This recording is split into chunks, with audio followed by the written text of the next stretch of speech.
വേദപുസ്തകത്തിലെ വളരെ പ്രധാനപ്പെട്ട പുസ്തകമാണ് സങ്കീർത്തന പുസ്തകം. നമുക്കെല്ലാം അറിയാം.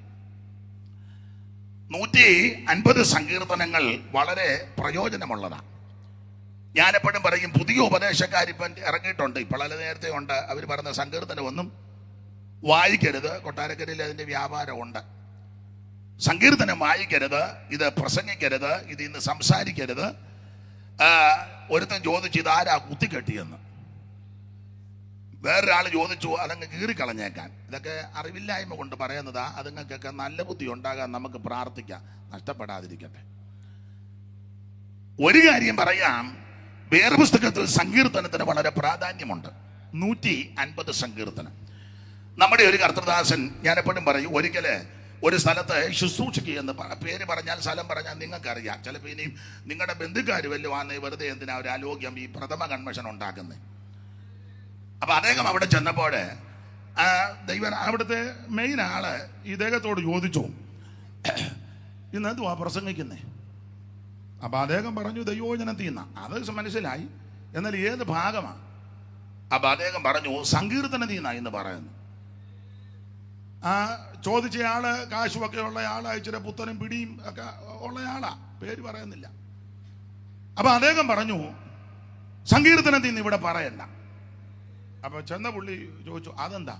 ഓ, അത് ദാവീദിന്റെ കാര്യമാണ്. ദാവീദ് ഇല്ല പാവം എല്ലാം ചെയ്തു വെച്ച, ദാവീദിന്റെ പേര് ഒന്നും ഇവിടെ പറയണ്ട. അപ്പൊ ഇദ്ദേഹം ചോദിച്ചു, ആട്ടെ അച്ഛാ, പിന്നെ എന്തുവാ ഇവിടെ പറയണ്ടേ? ഇവിടെ സുവിശേഷം പറഞ്ഞാൽ മതി. ഇവിടെ സുവിശേഷം ന്യായമാ, ഇവിടെ സുവിശേഷം പറഞ്ഞാൽ മതി. പുള്ളി വിട്ടില്ല. പുള്ളി ചോദിച്ചു, ആട്ടച്ചാ സുവിശേഷം പറയാം. സുവിശേഷം എന്നാൽ എന്ത്?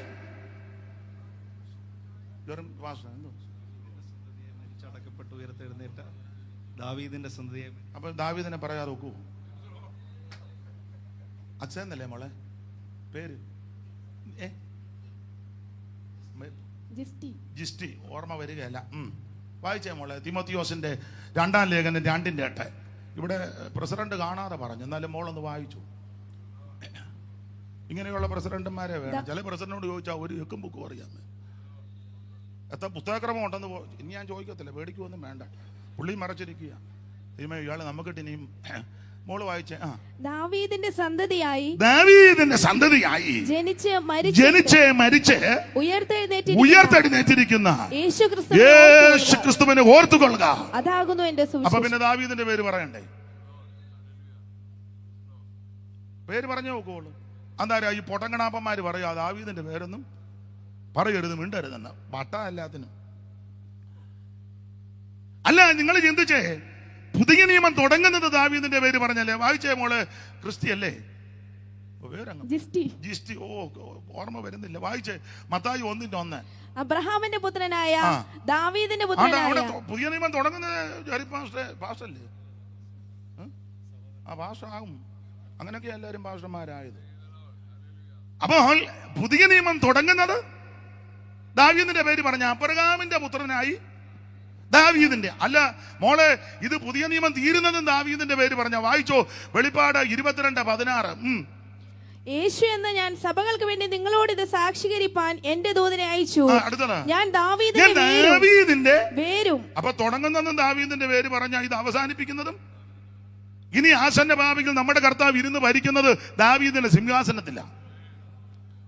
അതൊക്കെ നന്നായിട്ട് പ്രസംഗിക്കുകയും പഠിപ്പിക്കുകയും ചെയ്യുന്നവരുണ്ട്. മാത്രമാണോ, ഞാൻ ഈ വേദപുസ്തകം മുഴുവൻ വായിച്ചപ്പം ഈ ദാവീദിന്റെ പേര് വേദപുസ്തകത്തിൽ 1040 പ്രാവശ്യം എഴുതിയിട്ടുണ്ട്.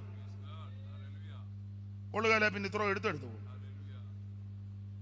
നമ്മുടെ പേര് ഉള്ളിൽ എഴുതിയിട്ടുണ്ട്. നമ്മുടെ പേര് ഇതിനകത്തില്ല, വേറെ പലതെടുത്തുണ്ട്. അപ്പോൾ ദാവീദ് എന്ന ആ വ്യക്തിയുടെ പേര് വേറെ പുസ്തകത്തിൽ ഏതാണ്ട് 1040, അതിൽ കൂടുതലാണ്. ഞാൻ എണ്ണിയിട്ട് 40 കിട്ടി, 140 കിട്ടിയോളൂ. ചെറിയൊന്നും എണ്ണിക്കോ, നീ കിട്ടും. അത് കൂടുതലുണ്ട്. ഇല്ല ചോദിച്ചാൽ കാണുമെന്ന് ഉണ്ടെന്ന്. അപ്പൊ ശ്രദ്ധിക്കുക, 1040 കൂടുതൽ പ്രാവശ്യം ഈ പേരുണ്ട്, ദാവീദിന്റെ പേര്. അത് പുതിയ നിയമത്തിൽ ഏതാണ്ട് 127 പ്രാവശ്യമുണ്ട്. 127. മത്തായി സുവിശേഷത്തിൽ 17, ലൂക്കോസിൽ 14. അങ്ങനെ കൊണ്ട് നിങ്ങൾ പഠിച്ചേ. ദാവീദിന്റെ പേരുകൾ പലയിടത്തുമുണ്ട്. മാത്രമല്ല, നമ്മുടെ കർത്താവാകുന്ന ക്രിസ്തുയേശു ജനിച്ചതും ദാവീദിന്റെ കുടുംബത്തിൽ നിന്നാണ്. വായിച്ചോ മോളെ, യെശയ്യാവ് 11:1. ഇതെല്ലാം അറിവുള്ള വാക്യമാണ്, എങ്കിലും ഒന്ന് വായിച്ചു വിടുന്നത് നല്ലതാണ്. കാരണം അയാൾ വായി വരുന്നതെല്ലാം പറയുമെന്നാ എന്നെ പറ്റി പറയുന്നത്. അപ്പൊ അതുകൊണ്ടാണ് വായിപ്പിക്കുന്നത്. എന്നാൽ ഇശായിയുടെ കുറ്റിയിൽ നിന്ന്, ഇശായിയുടെ കുറ്റി നമുക്കറിയാം. ഇശായി ആരാന്ന് വായിച്ച മോളെ, രൂത്തിന്റെ പുസ്തകം 4:18 മുതൽ വായിച്ചു. ഇന്ന് രണ്ടുപേരും വാക്യം വായിച്ചു, ഊപ്പാട് വരും. പെട്ടെന്ന് വായിച്ചു. രൂത്തിന്റെ പുസ്തകം 4-ാം അധ്യായത്തിന്റെ 18 മുതൽ ആ ചെറിയ കണ്ണിക, അത് ലാസ്റ്റ് തീരുന്ന കണ്ണിക, പേരേസിന്റെ വായിച്ചു. പേരസിന്റെ വംശപാരമ്പര്യമാവിത്. പേരസ് ആരാന്ന് നമുക്കറിയാം. അബ്രഹാമിന്റെ മകനായ, ഇസഹാക്കിന്റെ മകനായ, യാക്കോബിന്റെ മകനാകുന്ന യഹൂദയ്ക്ക് താമാർ ജനിച്ച ആ പിള്ളേരിൽ ഒരുത്തൻ ആ പേരേസ്. ആ പേരേസിന്റെ വായിച്ചു. പേരസ് ഹെസ്രോനെ ജനിപ്പിച്ചു, ഹെസ്രോൻ രാമിനെ ജനിപ്പിച്ചു, അരാം അമീനാദാബിനെ ജനിപ്പിച്ചു, അമീനാദാബ് നഗശോനെ ജനിപ്പിച്ചു, നഗശോൻ ശൽമോനെ ജനിപ്പിച്ചു, ശൽമോൻ ബോവസിനെ ജനിപ്പിച്ചു, ബോവസ് ഓബേദിനെ ജനിപ്പിച്ചു, ഓബേദ് ഇശായിയെ ജനിപ്പിച്ചു, ഇശായി ദാവീദിനെ ജനിപ്പിച്ചു. പുസ്തകത്തിലെ പ്രമാണമാണ്. അപ്പൊ ശ്രദ്ധിക്കുക. അന്നാരുമായി വിവരദോഷികൾ പറയുക ഇതൊന്നും പറയരുതെന്ന്. നമുക്ക് എല്ലാവരും ഈ മേലക്കാരെല്ലാം പ്രാർത്ഥിക്കണം, ഇങ്ങനെയുള്ള വിവരദോഷികൾക്ക് നല്ല ബുദ്ധി പ്രാർത്ഥിക്കും, നഷ്ടപ്പെടാതിരിക്കട്ടെ. ഒരു കാര്യത്തോടെ പറഞ്ഞ ആ ഭാഗം അങ്ങ് വിടാം, ഒത്തിരി കൊണ്ട് പറയാൻ. ലോകരക്ഷകനാകുന്ന നമ്മുടെ ക്രിസ്തു യേശു രക്ഷിതാവ്, അവിടുന്ന് മനുഷ്യവർഗത്തിന്റെ പാപത്തിന്റെ പരിഹാരത്തിന് സ്വർഗമഹിമകൾ വെടിഞ്ഞ് ഈ ഭൂമിയിലേക്ക് വന്നത് മരിക്കാൻ. ഞാൻ എപ്പോഴും പറയും, യേശു ക്രിസ്തുവിന്റെ മരണം എല്ലാവരുടെയും മരണം പോലല്ല. ഈ മരണം വിശേഷപ്പെട്ട മരണമാ. എപ്പോഴും ഞാൻ പറയുന്ന കാര്യമാ, ജനനം വിശേഷപ്പെട്ടതാ, മരണവും വിശേഷപ്പെട്ടതാ. എന്താ യേശുവിന്റെ ജനനത്തിന്റെ വിശേഷത? തിരുവെടുത്ത് പറഞ്ഞതുപോലെ അവിടുന്ന് ജനിച്ചത്. റോമാലേഖന 1-ാം അധ്യായത്തിന്റെ 1-ാം വാക്യത്തിൽ ഒരു പരാമർശം കൊണ്ട് ചടിയിടാന്ന് വായിക്കാമെങ്കിൽ ഇന്ന് പെട്ടെന്ന് പറയാം. ദൈവം തന്റെ പുത്രനും നമ്മുടെ കർത്താവുമായ യേശു ക്രിസ്തുവിനെ കുറിച്ച്, ദൈവം തന്റെ പുത്രനും നമ്മുടെ കർത്താവുമാകുന്ന യേശു ക്രിസ്തുവിനെ കുറിച്ച് വിശുദ്ധ രേഖകളിൽ തന്റെ പ്രവാചകന്മാർ മുഖാന്തിരം മുൻകൂട്ടി വാഗ്ദത്തം ചെയ്ത ഒരു സുപ്രഭാതത്തിൽ യേശു മേളിൽ നിന്ന് പൊട്ടി വീണതല്ല. ഇത് പ്രവാചകന്മാർ മുഖാന്തരം നൂറ്റാണ്ടുകൾക്ക് മുമ്പ് ദൈവം തമ്പുരാൻ കുറിച്ചു വെച്ചതാ. അങ്ങനെ ആ ക്രിസ്തു ജനിച്ചത് നമുക്കറിയാം. എവിടെ ജനിക്കും? ബേത്ലഹേമിൽ. എങ്ങനെ ജനിക്കും? 7:14 ഷിയാവ്. ആ ജനിക്കുന്ന ശിശുവിന്റെ വിശേഷത 9:6. ആ ശിശു ഭക്ഷിക്കുന്നത് അതോ 7:14. ആമൻ ഏത് കുടുംബത്തിൽ നിന്ന്? 11:1 ഇശായിയുടെ കുറ്റിയിൽ നിന്ന്. എന്തായിരിക്കും ശുശ്രൂഷ? 9:1. അതൊക്കെ നമുക്കറിയാം. അതുകൊണ്ട് കൊട്ടാരക്കരക്കാരെ ഒന്നും പഠിപ്പിക്കേണ്ട കാര്യമില്ല, എല്ലാവരും പഠിച്ചിരിക്കുക. അപ്പൊ അതുകൊണ്ട് തിരുവെടുത്ത് പറഞ്ഞതുപോലെ അവിടെ നീ ഭൂമിയിലേക്ക് ജനിച്ചത്. അപ്പോൾ അങ്ങനെ കർത്താവാകുന്ന ക്രിസ്തുയേശു ജനിച്ചത്, അവിടുത്തെ തിരുജനനം വിശേഷപ്പെട്ട ജനനമാണ്. എല്ലാവരുടെയും ജനനം പോലല്ല യേശുവിന്റെ തിരുജനനം. നമുക്കറിയാം, കർത്താവ് ജനിക്കുന്ന സമയത്ത് ആ ജനനവാർത്ത അറിയിക്കാൻ, ഞാൻ എപ്പോഴും പറയും, നിങ്ങൾക്ക് പറയാം, ജനനവാർത്ത ഒന്ന് അറിയിക്കാൻ ദൈവം തമ്പുരാൻ ഒരു ദൂതനെ അങ്ങോട്ട് വിട്ടു. ഒരു ദൂതനെ ആദ്യം വിട്ടു. ഒരു ദൂതനെ വിളിച്ചു വെച്ച് പറഞ്ഞു, താഴോട്ട് എന്ന് യേശു ജനിച്ചെന്ന് പറഞ്ഞേക്കാൻ പറഞ്ഞു. ആ ഒരു ദൂതൻ ഇങ്ങോട്ട് വന്ന് ആട്ടിടയന്മാർ ഉറങ്ങിക്കിടക്കുക. അവരോട് പറഞ്ഞു, എഴുന്നേക്ക്, നിങ്ങൾക്കായിട്ടൊരു ശിശു. മോളെ വായിച്ചേ മോളെ, 2:8 ലൂക്കോസ്. പെട്ടെന്ന് വായിച്ചു. അന്ന് ആ പ്രദേശത്തെ ഇടയന്മാർ രാത്രിയിൽ ആട്ടിൻകൂട്ടത്തെ കാവൽ കാത്ത് വെളിയിൽ പാർത്തിരുന്നു. മോനെ കോൺലസ് ഉണ്ട്, എനിക്കൊന്ന് തരണേ ഉണ്ടെങ്കിൽ. അപ്പോൾ കർത്താവിന്റെ ഒരു ദൂതൻ അവരുടെ അരികെ നിന്നു. അപ്പൊ കർത്താവിന്റെ ഒരു ദൂതൻ അവരുടെ അരികിൽ നിന്ന് കർത്താവിന്റെ തേജസ് അവരെ ചുറ്റി മിന്നി. പിന്നെ അവർ ഭയപരവശരായി. ദൂതൻ അപ്പൊ ഏകവചനമാ. ഒരു ദൂതൻ എന്ന് ആദ്യം പറഞ്ഞു, ഇപ്പോൾ വായിച്ചു ദൂതൻ ഏകവചനം. അപ്പോൾ ദൂതൻ അവരോട് ഭയപ്പെടേണ്ട, സർവ്വജനത്തിനും ഉണ്ടാകുവാനുള്ള ഒരു മഹാ സന്തോഷം ഞങ്ങൾ നിങ്ങളോട് സുവിശേഷിക്കുന്നു. പിന്നെ കർത്താവായ ക്രിസ്തു എന്ന രക്ഷിതാവ് പട്ടണത്തിൽ നിങ്ങൾക്കായി. അപ്പൊ യേശുവിന്റെ തിരുപ്പിറവി ഈ മാനവജനതയോട് അറിയിക്കാൻ വേണ്ടി സർവജ്ഞനായ ദൈവം ചെയ്തത് ആദ്യം ഒരു ദൂതനെ അങ്ങോട്ട് വിട്ടു. നമ്മുടെ ജനനം പറയാൻ ഏത് ദൂതനാ വന്നേ? പിന്നെ ആ ക്ലാസിന്റെ കൂടെ ഇങ്ങനെ നോക്കുന്ന നേഴ്സ് പറഞ്ഞു, കഴിഞ്ഞു. ഉടനെ നമ്മള് കൊച്ചെന്തുവാ? ഉടനെ അവര് പറഞ്ഞു, പെണ്ണ്. എല്ലാരും അല്ല, ചിലര് പെണ്ണ് ചിലക്ക് ഇഷ്ടമല്ല, അല്ലെങ്കിൽ ആണ്. ഉടനെ അടുത്ത ചോദ്യം, എത്ര കിലോയുണ്ട്? തൂക്കി വെക്കാനാണോ? കേട്ടോ ഉണ്ടെങ്കിൽ എത്ര കിലോ ഉണ്ടെന്ന്? എന്നാൽ ഞാൻ കൈയോടെ തന്നെ വിൽക്കാനാ. അപ്പൊ എന്റെയും നിങ്ങളുടെയൊക്കെ ജനന വാർത്ത ഇങ്ങനെയൊക്കെ അറിയിച്ചതും അറിഞ്ഞതും. എന്നാൽ യേശു ക്രിസ്തുവിന്റെ ജനന വാർത്ത അറിയിക്കാൻ ദൈവം ആദ്യം ഒരു ദൂതനെ അങ്ങോട്ട് വിട്ടു. ഈ ഒരു ദൂതൻ വന്ന് ജനന വാർത്ത പറഞ്ഞുകൊണ്ടിരിക്കുമ്പോൾ അടുത്തത് ഒരു സംഘം ദൂതനെ ദൈവം വിട്ടു. 13-ാം വാക്യം. പെട്ടെന്ന് സ്വർഗീയ സൈന്യത്തിന്റെ ഒരു സംഘം പെട്ടെന്ന് സ്വർഗീയ സൈന്യത്തിന്റെ ഒരു സംഘം ദൂതനോട് ചേർന്ന് ദൈവത്തെ പുകഴ്ത്തി. ഈ ദൈവത്തെ പുകഴ്ത്തുമ്പോ അങ്ങനെയൊക്കെയാ വിഘടിച്ചിരുന്ന് പുകഴ്ത്തരുത്. ഉടക്കുണ്ടാക്കി ദൈവത്തെ മഹത്വപ്പെടുത്തരുത്. ഇത് തൊമ്മനയമ ചാണ്ടി മുഴുകും പാനല് ഗ്രൂപ്പിസം എന്ന് ചെല്ലരുടെ ജീസസ്. ദൈവത്തെ സ്തുതിക്കുമ്പോൾ യോജിച്ച് ചേർന്ന് വേണം ദൈവത്തെ സ്തുതിക്കാൻ. ഞാൻ വിവരിക്കുന്നില്ല, വിഷയം അതല്ലല്ലോ. ദൂതനോട് ചേർന്ന് ദൈവത്തെ പുകഴ്ത്തി. അത്യുന്നതങ്ങൾ ദൈവത്തിന് മഹത്വം. ഭൂമിയിൽ ദൈവപ്രസാദമുള്ള മനുഷ്യർക്ക് വിവരിക്കുന്നില്ല കർത്താവിന് മഹത്വം. യേശുക്രിസ്തുവിന്റെ തിരുജനനം അറിയിക്കുവാൻ സർവജ്ഞനായ ദൈവം തമ്പുരാൻ ചെയ്തത് ഈ വാർത്ത അറിയിക്കാൻ ആദ്യം ഒരു ദൂതനെ വിട്ടു. ആ ഒരു ദൂതൻ വന്നത് പറഞ്ഞുകൊണ്ടിരിക്കുമ്പോൾ ഒരു സംഘം ദൂതനെ. ഒരു സംഘം എന്ന് പറഞ്ഞാൽ എത്രയുണ്ടെന്നൊന്നും അവിടെ എഴുതിയിട്ടില്ല. ദൈവത്തിന്റെ രഥങ്ങൾ 1000 കോടി ദൂതന്മാരാ.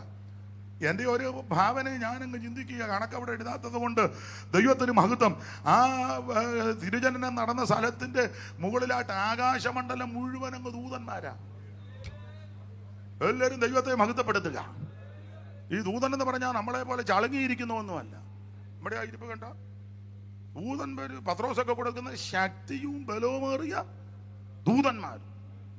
ഒരു ദൂതനോട് ദൈവം പറഞ്ഞ അശൂർ പാളയത്തിലോട്ട് പോ, അവന് ഒറ്റയാടി 1,85,000. വേറൊരു ദൂതനോട് പറഞ്ഞ് പീറ്റർ ജയിലിൽ കിടക്കുക, അങ്ങോട്ടൊന്നും ചെയ്യല്ല. പീറ്ററിന്റെ വിലാപ്പുറത്തടിച്ച് പുള്ളി അവിടെ അടിച്ചെങ്കിലേ എഴുന്നേക്കുള്ളൂ. ചെറിയ അടിക്കൊന്നും പുള്ളി എഴുന്നേക്കുന്ന ആളല്ല. വിലാപ്പുറത്തടിച്ചു. ഒന്നാം കാവലും 2-ാം കാവലും ഇരുമ്പ് വാതിൽ സ്വതവേ തുറന്നു. 2 പേരും പുറത്തിറങ്ങി. ദൂതനോട് പറഞ്ഞു ശുശ്രൂഷ തീർന്നില്ല, പാലസിലോട്ട് പോക്കോളാൻ പറഞ്ഞു. പാലസ് ചെന്നിട്ട് പുള്ളിക്കൊട്ടൊരടി. അറിയാവല്ലോ ദൂതൻ ചെയ്തത്. ദാനിയേൽ ഒരിക്കൽ പറഞ്ഞ്, രാജാവേ, സിംഹങ്ങൾ എനിക്ക് കേടുവരുത്താതിരിക്കാൻ എൻ്റെ ദൈവം തൻ്റെ ദൂതനെ വിട്ടെന്ന. പ്രാർത്ഥിക്കുന്ന ജീവിക്കുന്ന ദൈവമക്കൾക്ക് വേണ്ടി ദൈവം ദൂതനെ ഇറക്കും. അപ്പൊ ഇങ്ങനെയുള്ള ദൈവദൂതന്മാരാ നമുക്ക് കാവലായിട്ട് നിൽക്കുന്നത്. ദൈവത്തിന് സ്തോത്രം. ഇച്ചിരൂടെ കൂട്ടിത്തരാമോ മോനെ? വലിയ സങ്കടമാണല്ലോ കൂട്ടുന്നു. അപ്പൊ ശ്രദ്ധിക്കുക, തൊണ്ടയെല്ലാം പോയി കിടക്കുക, അതുകൊണ്ടാണ്. അപ്പോൾ ഒരു സംഘം ദൂതനെ ദൈവം അയച്ചു. യേശുക്രിസ്തുവിന്റെ തിരുജനനം നമ്മുടെയൊക്കെ അല്ലെ മറ്റുള്ള മഹാന്മാരുടെ ജനനം പോലല്ല. അവിടുത്തെ ജനനം വിശേഷപ്പെട്ട ജനനമാണ്. മാത്രമാണോ ഞാൻ എപ്പോഴും പറയും, നിങ്ങൾക്ക് പറയാ, അവിടുത്തെ തിരുമരണവും വിശേഷപ്പെട്ട മരണമാണ്. എന്താ യേശുവിന്റെ മരണത്തിന്റെ വിശേഷത? ഞാൻ എപ്പോഴും പറയും, നിങ്ങൾക്ക് പറയാ, ഒന്ന്, അവിടുന്ന് മരിക്കാനായി ഇങ്ങോട്ട് വന്നത്. ഭാഗ്യങ്ങൾ എടുപ്പിക്കുന്നില്ല, മരിക്കാനാ വന്നേ. ഞാൻ നിങ്ങളും എല്ലാം ജീവിക്കാൻ വന്നവരാ. ഇരിപ്പ് കാണുമ്പോൾ അറിയാം. അതല്ലേ 9 ബൈബിളിന്റെ സിപ്പിടും. കാരണം ഇത് കഴിഞ്ഞ് ഗുളിക തിന്നണം, ഇഞ്ചക്ഷൻ എടുക്കണം, കറക്റ്റ് ടൈമിൽ ഇത് എടുക്കണം. എടുത്തില്ലേ ആള് താഴെ വീഴും. നമ്മൾ ചോദിക്കുക, എന്നെ എതിർത്തി കുറച്ച് ആളോട് ജീവിക്കണമെന്ന്. അത് കുറ്റമൊന്നുമല്ല. അപ്പോൾ ചില പറഞ്ഞ ഉറക്കെ കൈ അടിക്കരുത്, ഡോക്ടർ പറഞ്ഞ അധികം ശരീരം ഇളകരുതെന്ന്. അതിന് കുറച്ച് നാളുകൂടെ അടിക്കണ്ട, അവിടെ ഇരുന്നു. ഒടുവിൽ ഇങ്ങനെ അടിക്കുന്ന കാണാം. അതെപ്പോഴും പിന്നെ അടിക്കേണ്ടി വരും. ഇപ്പോഴാണ് പാട്ട് പാടുമ്പോൾ അതൊക്കെ ആണെങ്കിലും ഒന്ന് അടിച്ചാൽ മതി. അപ്പൊ ചുരുക്കി പറഞ്ഞാൽ യേശുക്രിസ്തു ഈ ഭൂമിയിലേക്ക് വന്നത്, ഒന്ന്, അവിടുന്ന് മരിക്കാനായി ഇങ്ങോട്ട് വന്നത്. വാക്യങ്ങൾ എടുപ്പിക്കുന്നില്ല. 2, അവിടുന്ന് മരിക്കുമെന്ന് കൂടെ പറയുമായിരുന്നു. നമ്മൾ മരിക്കുമെന്ന് കൂടെ പറയത്തുമില്ല. വല്ലവരും പറയുന്നത് നമുക്ക് വലിയ പേടിയല്ല, നമുക്ക് ചോദിച്ചാൽ തൃപ്തിയില്ല. അച്ചായ മരിക്കും, തനിക്ക് വേറൊന്നും പറയാൻ കണ്ടില്ലല്ലേ? എല്ലാവർക്കും ഇഷ്ടമല്ല.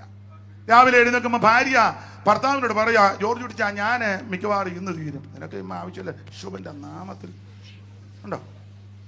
അല്ലെ അച്ചായൻ പറയാ, മോളി ഞാൻ ഇന്ന് മിക്കവാറും പോവുക. നിങ്ങൾ ആവശ്യമില്ലാത്ത വർത്താനം. രാവിലെ പ്രാർത്ഥിച്ചങ്ങോട്ട് എഴുന്നേറ്റില്ല, ഉടനെ വായിന്ന് വരുന്നത്. അപ്പം അലോഗ്യമൊക്കെ ഉണ്ടെങ്കിലും കുറച്ച് നാളുകൂടി ഇരിക്കുന്നതാ. ഓ, പണ്ട് ഞങ്ങളുടെ അവിടെ ഒരു തള്ള മരിച്ച അമ്മായിയമ്മ മരുമകൾ കൂടെ ഗുസ്തിയാ. തള്ള നല്ല വണ്ണമുള്ള തള്ളയാ. അവരങ്ങ് മരിച്ചു. ചട്ടയും മുണ്ടും കൊടുത്ത് നല്ലൊരു അഴകാ. എന്ന് ഈ മരുമകളുമായിട്ട് കുസ്തിയ. അങ്ങ് ഇരിക്കുമ്പോൾ ഈ അമ്മ അങ്ങ് മരിച്ചു. അപ്പൊ അയലത്തെ വീട്ടിലെ അമ്മ 2 ദിവസം കഴിഞ്ഞപ്പോൾ അങ്ങോട്ട് ചെന്നപ്പോൾ ഈ മരുമകൾ ഇങ്ങനെ ഇരിക്കുക. ഇച്ചിരി കൊത്തയുണ്ട് നാക്കിന്. ഞങ്ങളുടെ ഇവിടെ കൊത്ത എന്നാ പറഞ്ഞത്, ഇവിടെ എന്നാന്ന് അറിയത്തില്ല. അപ്പം കണ്ടുടനെ പറഞ്ഞു, എൻ്റെ കൊത്തു വന്നേ, കൊച്ചുപെണ്ണെന്നാ അവരുടെ പേര്. അതിനാ കൊത്തു വന്നേ. എന്താ കൊത്തു വന്നേ? വതക്കും പിടുത്തവും വഴക്കും പിടുത്തവും ഒക്കെ, അതാ വതക്കും പിടുത്തവും ഒക്കെ ഉണ്ടായിരുന്നതും ഈ തിണ്ണേ ഇരിക്കുന്നത് പൊലിമയായിരുന്നു എന്ന് പറഞ്ഞാൽ, ഞങ്ങൾ വഴക്കും പിടുത്തവും ഒക്കെ ഉണ്ടെങ്കിൽ ഈ തിണ്ണയിലിരിക്കുന്നത് ഒരു പൊലിമയായിരുന്നെന്ന് എന്ന് പറഞ്ഞതുപോലെ എല്ലാവരും കുറച്ച് നാളുകൂടെ ജീവിച്ചിരിക്കാനായി ഇഷ്ടപ്പെടുന്നത്. മരിക്കുന്നെന്ന് പറയുന്നതും പറയിപ്പിക്കുന്നതും ഒന്നും ഇഷ്ടമല്ല. എന്നാൽ യേശു ക്രിസ്തുവിന്റെ മരണത്തിന്റെ വിശേഷത, 1, അവിടുന്ന് മരിക്കാൻ ഇങ്ങോട്ട് വന്നു.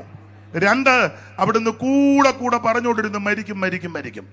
അന്ന് മുതൽ യേശു മരിക്കുമെന്ന് സംസാരിച്ചല്ലെങ്കിൽ പറഞ്ഞു തുടങ്ങി. പറഞ്ഞു നിർത്തിയെന്നല്ല, പറഞ്ഞ് തുടങ്ങി. അങ്ങനെ വാക്യം. അപ്പൊ കൂടെ അവിടുന്ന് പറയുമായിരുന്നു മരിക്കും മരിക്കും. 3, അവിടുത്തെ മരണത്തിന്റെ വിശേഷത. എങ്ങനെയാണ് മരിക്കുന്നതെന്നും യേശു കൂടെ പറഞ്ഞു. ഇങ്ങനെ പറഞ്ഞ ഏത് നേതാവുണ്ട്? യേശു പറഞ്ഞു ഇങ്ങനെ മരിക്കുന്നത്. മനുഷ്യപുത്രൻ മരിക്കും. എങ്ങനെ? അടിക്കും, ഉപദ്രവിക്കും, തുപ്പും, തല്ലും, ഈ വിധത്തിൽ പീഡകൾ അനുഭവിച്ചായിരിക്കും മനുഷ്യപുത്രൻ മരിക്കുന്നത്. ഇങ്ങനെ പറഞ്ഞ ഒരു നേതാവും ഇല്ല. 1, മരിക്കാൻ വന്നു, അതിനാ വന്ന്. 2, ജീവനെ കൊടുപ്പാൻ വന്ന യേശു പറയുന്നില്ല. 2, ഈ കൂടെ മരിക്കുമെന്ന് പറഞ്ഞുകൊണ്ടിരുന്നു. 3, എങ്ങനെ മരിക്കുമെന്ന് യേശു പറഞ്ഞു. 4, എവിടെ വെച്ചാ മരിക്കുന്നെന്ന് യേശു പറഞ്ഞു. അങ്ങനെ എഴുതി, യെരൂശലേമിൽ. ഇങ്ങനെ ആരും പറഞ്ഞിട്ടില്ല. ഇവിടെ ഇരിക്കുന്നവർക്ക് പറയാൻ പറ്റുമോ ഞാൻ തൃക്കണ്ണമംഗലി വെച്ചാ മരിക്കുന്നത്? നോട്ടോ ഇരിപ്പം കണ്ടിട്ട് മിക്കവാറും മെഡിക്കൽ കോളേജിലാകാനാ സാധ്യത. ലക്ഷണം കണ്ടിട്ട് ഒന്നും വരാതിരിക്കട്ടെ. എന്നാൽ യേശു ക്രിസ്തു കൃത്യമായിട്ട് പറഞ്ഞു യെരൂശലേമിൽ വെച്ചാ മരിക്കുന്നത്. ഇങ്ങനെ ആരും പറഞ്ഞിട്ടില്ല. 5, ആരാണ് ഈ മരണത്തിന്റെ ഉത്തരവാദികൾ, പിന്നിൽ പ്രവർത്തിക്കുന്നവർ? അത് യേശു പറഞ്ഞു. ശാസ്ത്രിമാരും പരീശന്മാരും മഹാപുരോഹിതന്മാരും. ക്ലിയർ ആയിട്ടാ യേശു പറഞ്ഞേ. മരിക്കാനായിട്ട് വന്നു, മരിക്കുമെന്ന് കൂടെ പറഞ്ഞു, എങ്ങനെ മരിക്കുമെന്ന് പറഞ്ഞു, എവിടെ വെച്ച് മരിക്കുമെന്ന് പറഞ്ഞു, ആരാണ് ഈ മരണത്തിന്റെ പിമ്പിലെന്ന് യേശു പറഞ്ഞു. 6 നിങ്ങൾ വേറെ പുസ്തകം പഠിച്ച് എന്നേക്കാൾ അറിവുള്ളവരാ. ഈ മരിക്കുമെന്ന് പറഞ്ഞെടുത്തെല്ലാം യേശു ഫുൾ സ്റ്റോപ്പ് ഇടാതെ ചേർത്തൊരു കാര്യം പറഞ്ഞു, ഉയർക്കും. മരിക്കുമെന്ന് പറഞ്ഞെടുത്തെല്ലാം മരിക്കുമെന്ന് പറഞ്ഞ് നിർത്തിയിട്ടില്ല. അവിടുന്ന് ചേർത്ത് പറഞ്ഞു അവൻ ഉയർക്കും. 7 ഒരു നല്ല കണക്കിൽ തോമസ് പിടിച്ച അന്ന് അവിടെ വന്നപ്പോ സംസാരിച്ചപ്പോൾ 7 അല്ലായിരുന്നോ സംസാരിച്ച്? 7 പൂർണ്ണത. അതുകൊണ്ട് 7 കാര്യം ഉയർക്കുമെന്ന് പറഞ്ഞെടുത്തല്ല. ഇങ്ങനെ എപ്പോഴേലും ഉയർക്കുമെന്നല്ല, 3-ാം ദിവസം ഉയർക്കും. പറഞ്ഞെടുത്തെല്ലാം വളരെ ക്ലിയർ ആയിട്ട് യേശു പറഞ്ഞു എപ്പോഴേലും ഉയർക്കുമെന്നല്ല, അവിടുന്ന് 3-ാം ദിവസം ഉയർക്കും. ഇന്ന് രാത്രി ആ ഉയർത്തെഴുന്നേറ്റ കർത്താവ് നമ്മുടെ നടുവിലുണ്ട്. അതാ ഞാൻ പറഞ്ഞ എല്ലാവരുടെയും ജനനവും എല്ലാവരുടെയും മരണം പോലല്ല യേശുവിന്റെ ജനനവും മരണവും. TKS പാടി ഒരു പാട്ടിന്റെ ഒരു വരി, ഉന്നത ദൈവ നന്ദനുലകിൽ വന്നിത കന്യാജാതനായി ഇന്നോളം ഒരാൾ വന്നില്ലിതുപോൽ തന്നവതാരം നിസ്തുലം. ഭൂതലനാഥൻ തന്നുടെ മരണം കാണുക ദുർഭഗമായതോ, ഭൂരിഭയം പൂണ്ടിളകുകയോ ഈ പ്രകൃതികളകിലമിതൽപുതം. ഈ ഭയം പൂണ്ടിളകുകയോ ഈ പ്രകൃതികളകിലമിതൽപുതം. പാറ പിളർന്നു പാരിളകന്നു പാമനം മൃദുരുയിരാകുക, തീറുകയായി തിരുശീലയും തൻമൃതി നേരം സൂര്യനിരുന്നു. കീറുകയായി തിരുശീലയും തൻമൃതി നേരം സൂര്യനിരുന്നു. എന്തോരത്ഭുത പുരുഷൻ ക്രിസ്തു തന്റെ മഹിമാ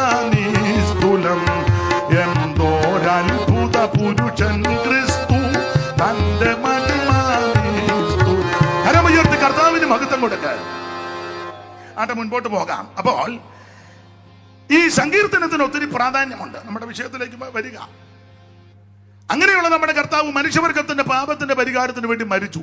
അപ്പോൾ അറിയാമല്ലോ നിങ്ങൾക്ക്, മരിക്കുന്ന സമയത്തും ദാവീദിന്റെ സങ്കീർത്തനം പാടിയാ മരിച്ചത്.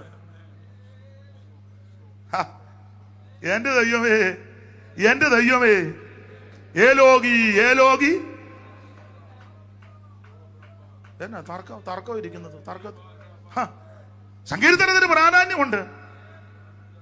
അവിടുന്ന് തിരുമരണം കൈവരിക്കുമ്പോഴും എന്റെയും നിങ്ങളുടെയും പാപത്തിന് പരിഹാരത്തിന് വേണ്ടി അവിടുന്ന് മരിക്കുമ്പോഴും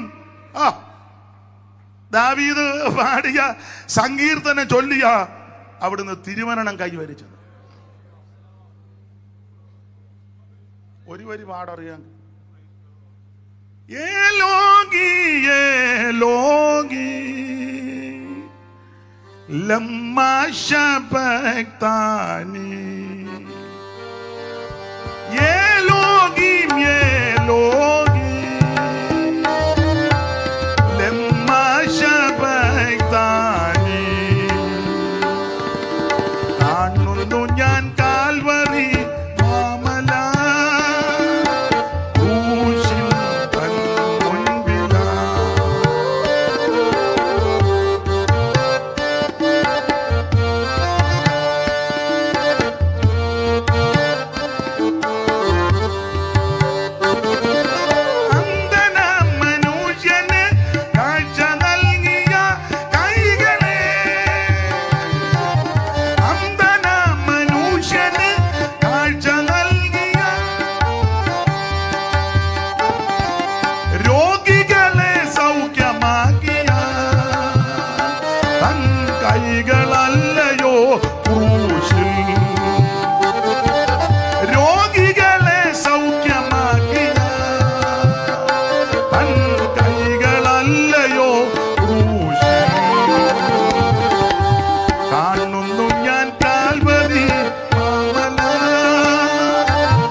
സങ്കീർത്തനത്തിന്റെ ഒന്ന് രണ്ട് വിശേഷതകൾ പറഞ്ഞതേയുള്ളൂ. ഇവരെല്ലാം വളരെ അറിവും ജ്ഞാനവും ഉള്ളവരാ.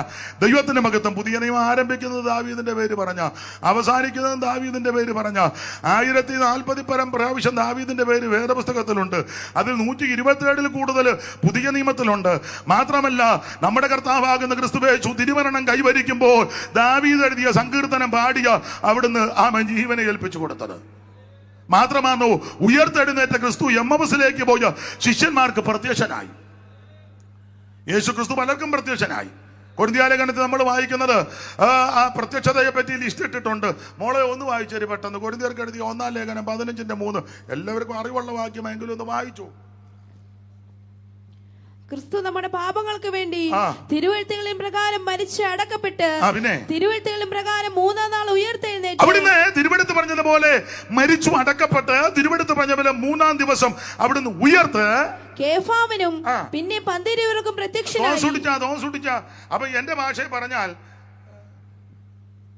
പത്രോസിന് 2 പ്രാവശ്യം പ്രത്യക്ഷപ്പെട്ടു.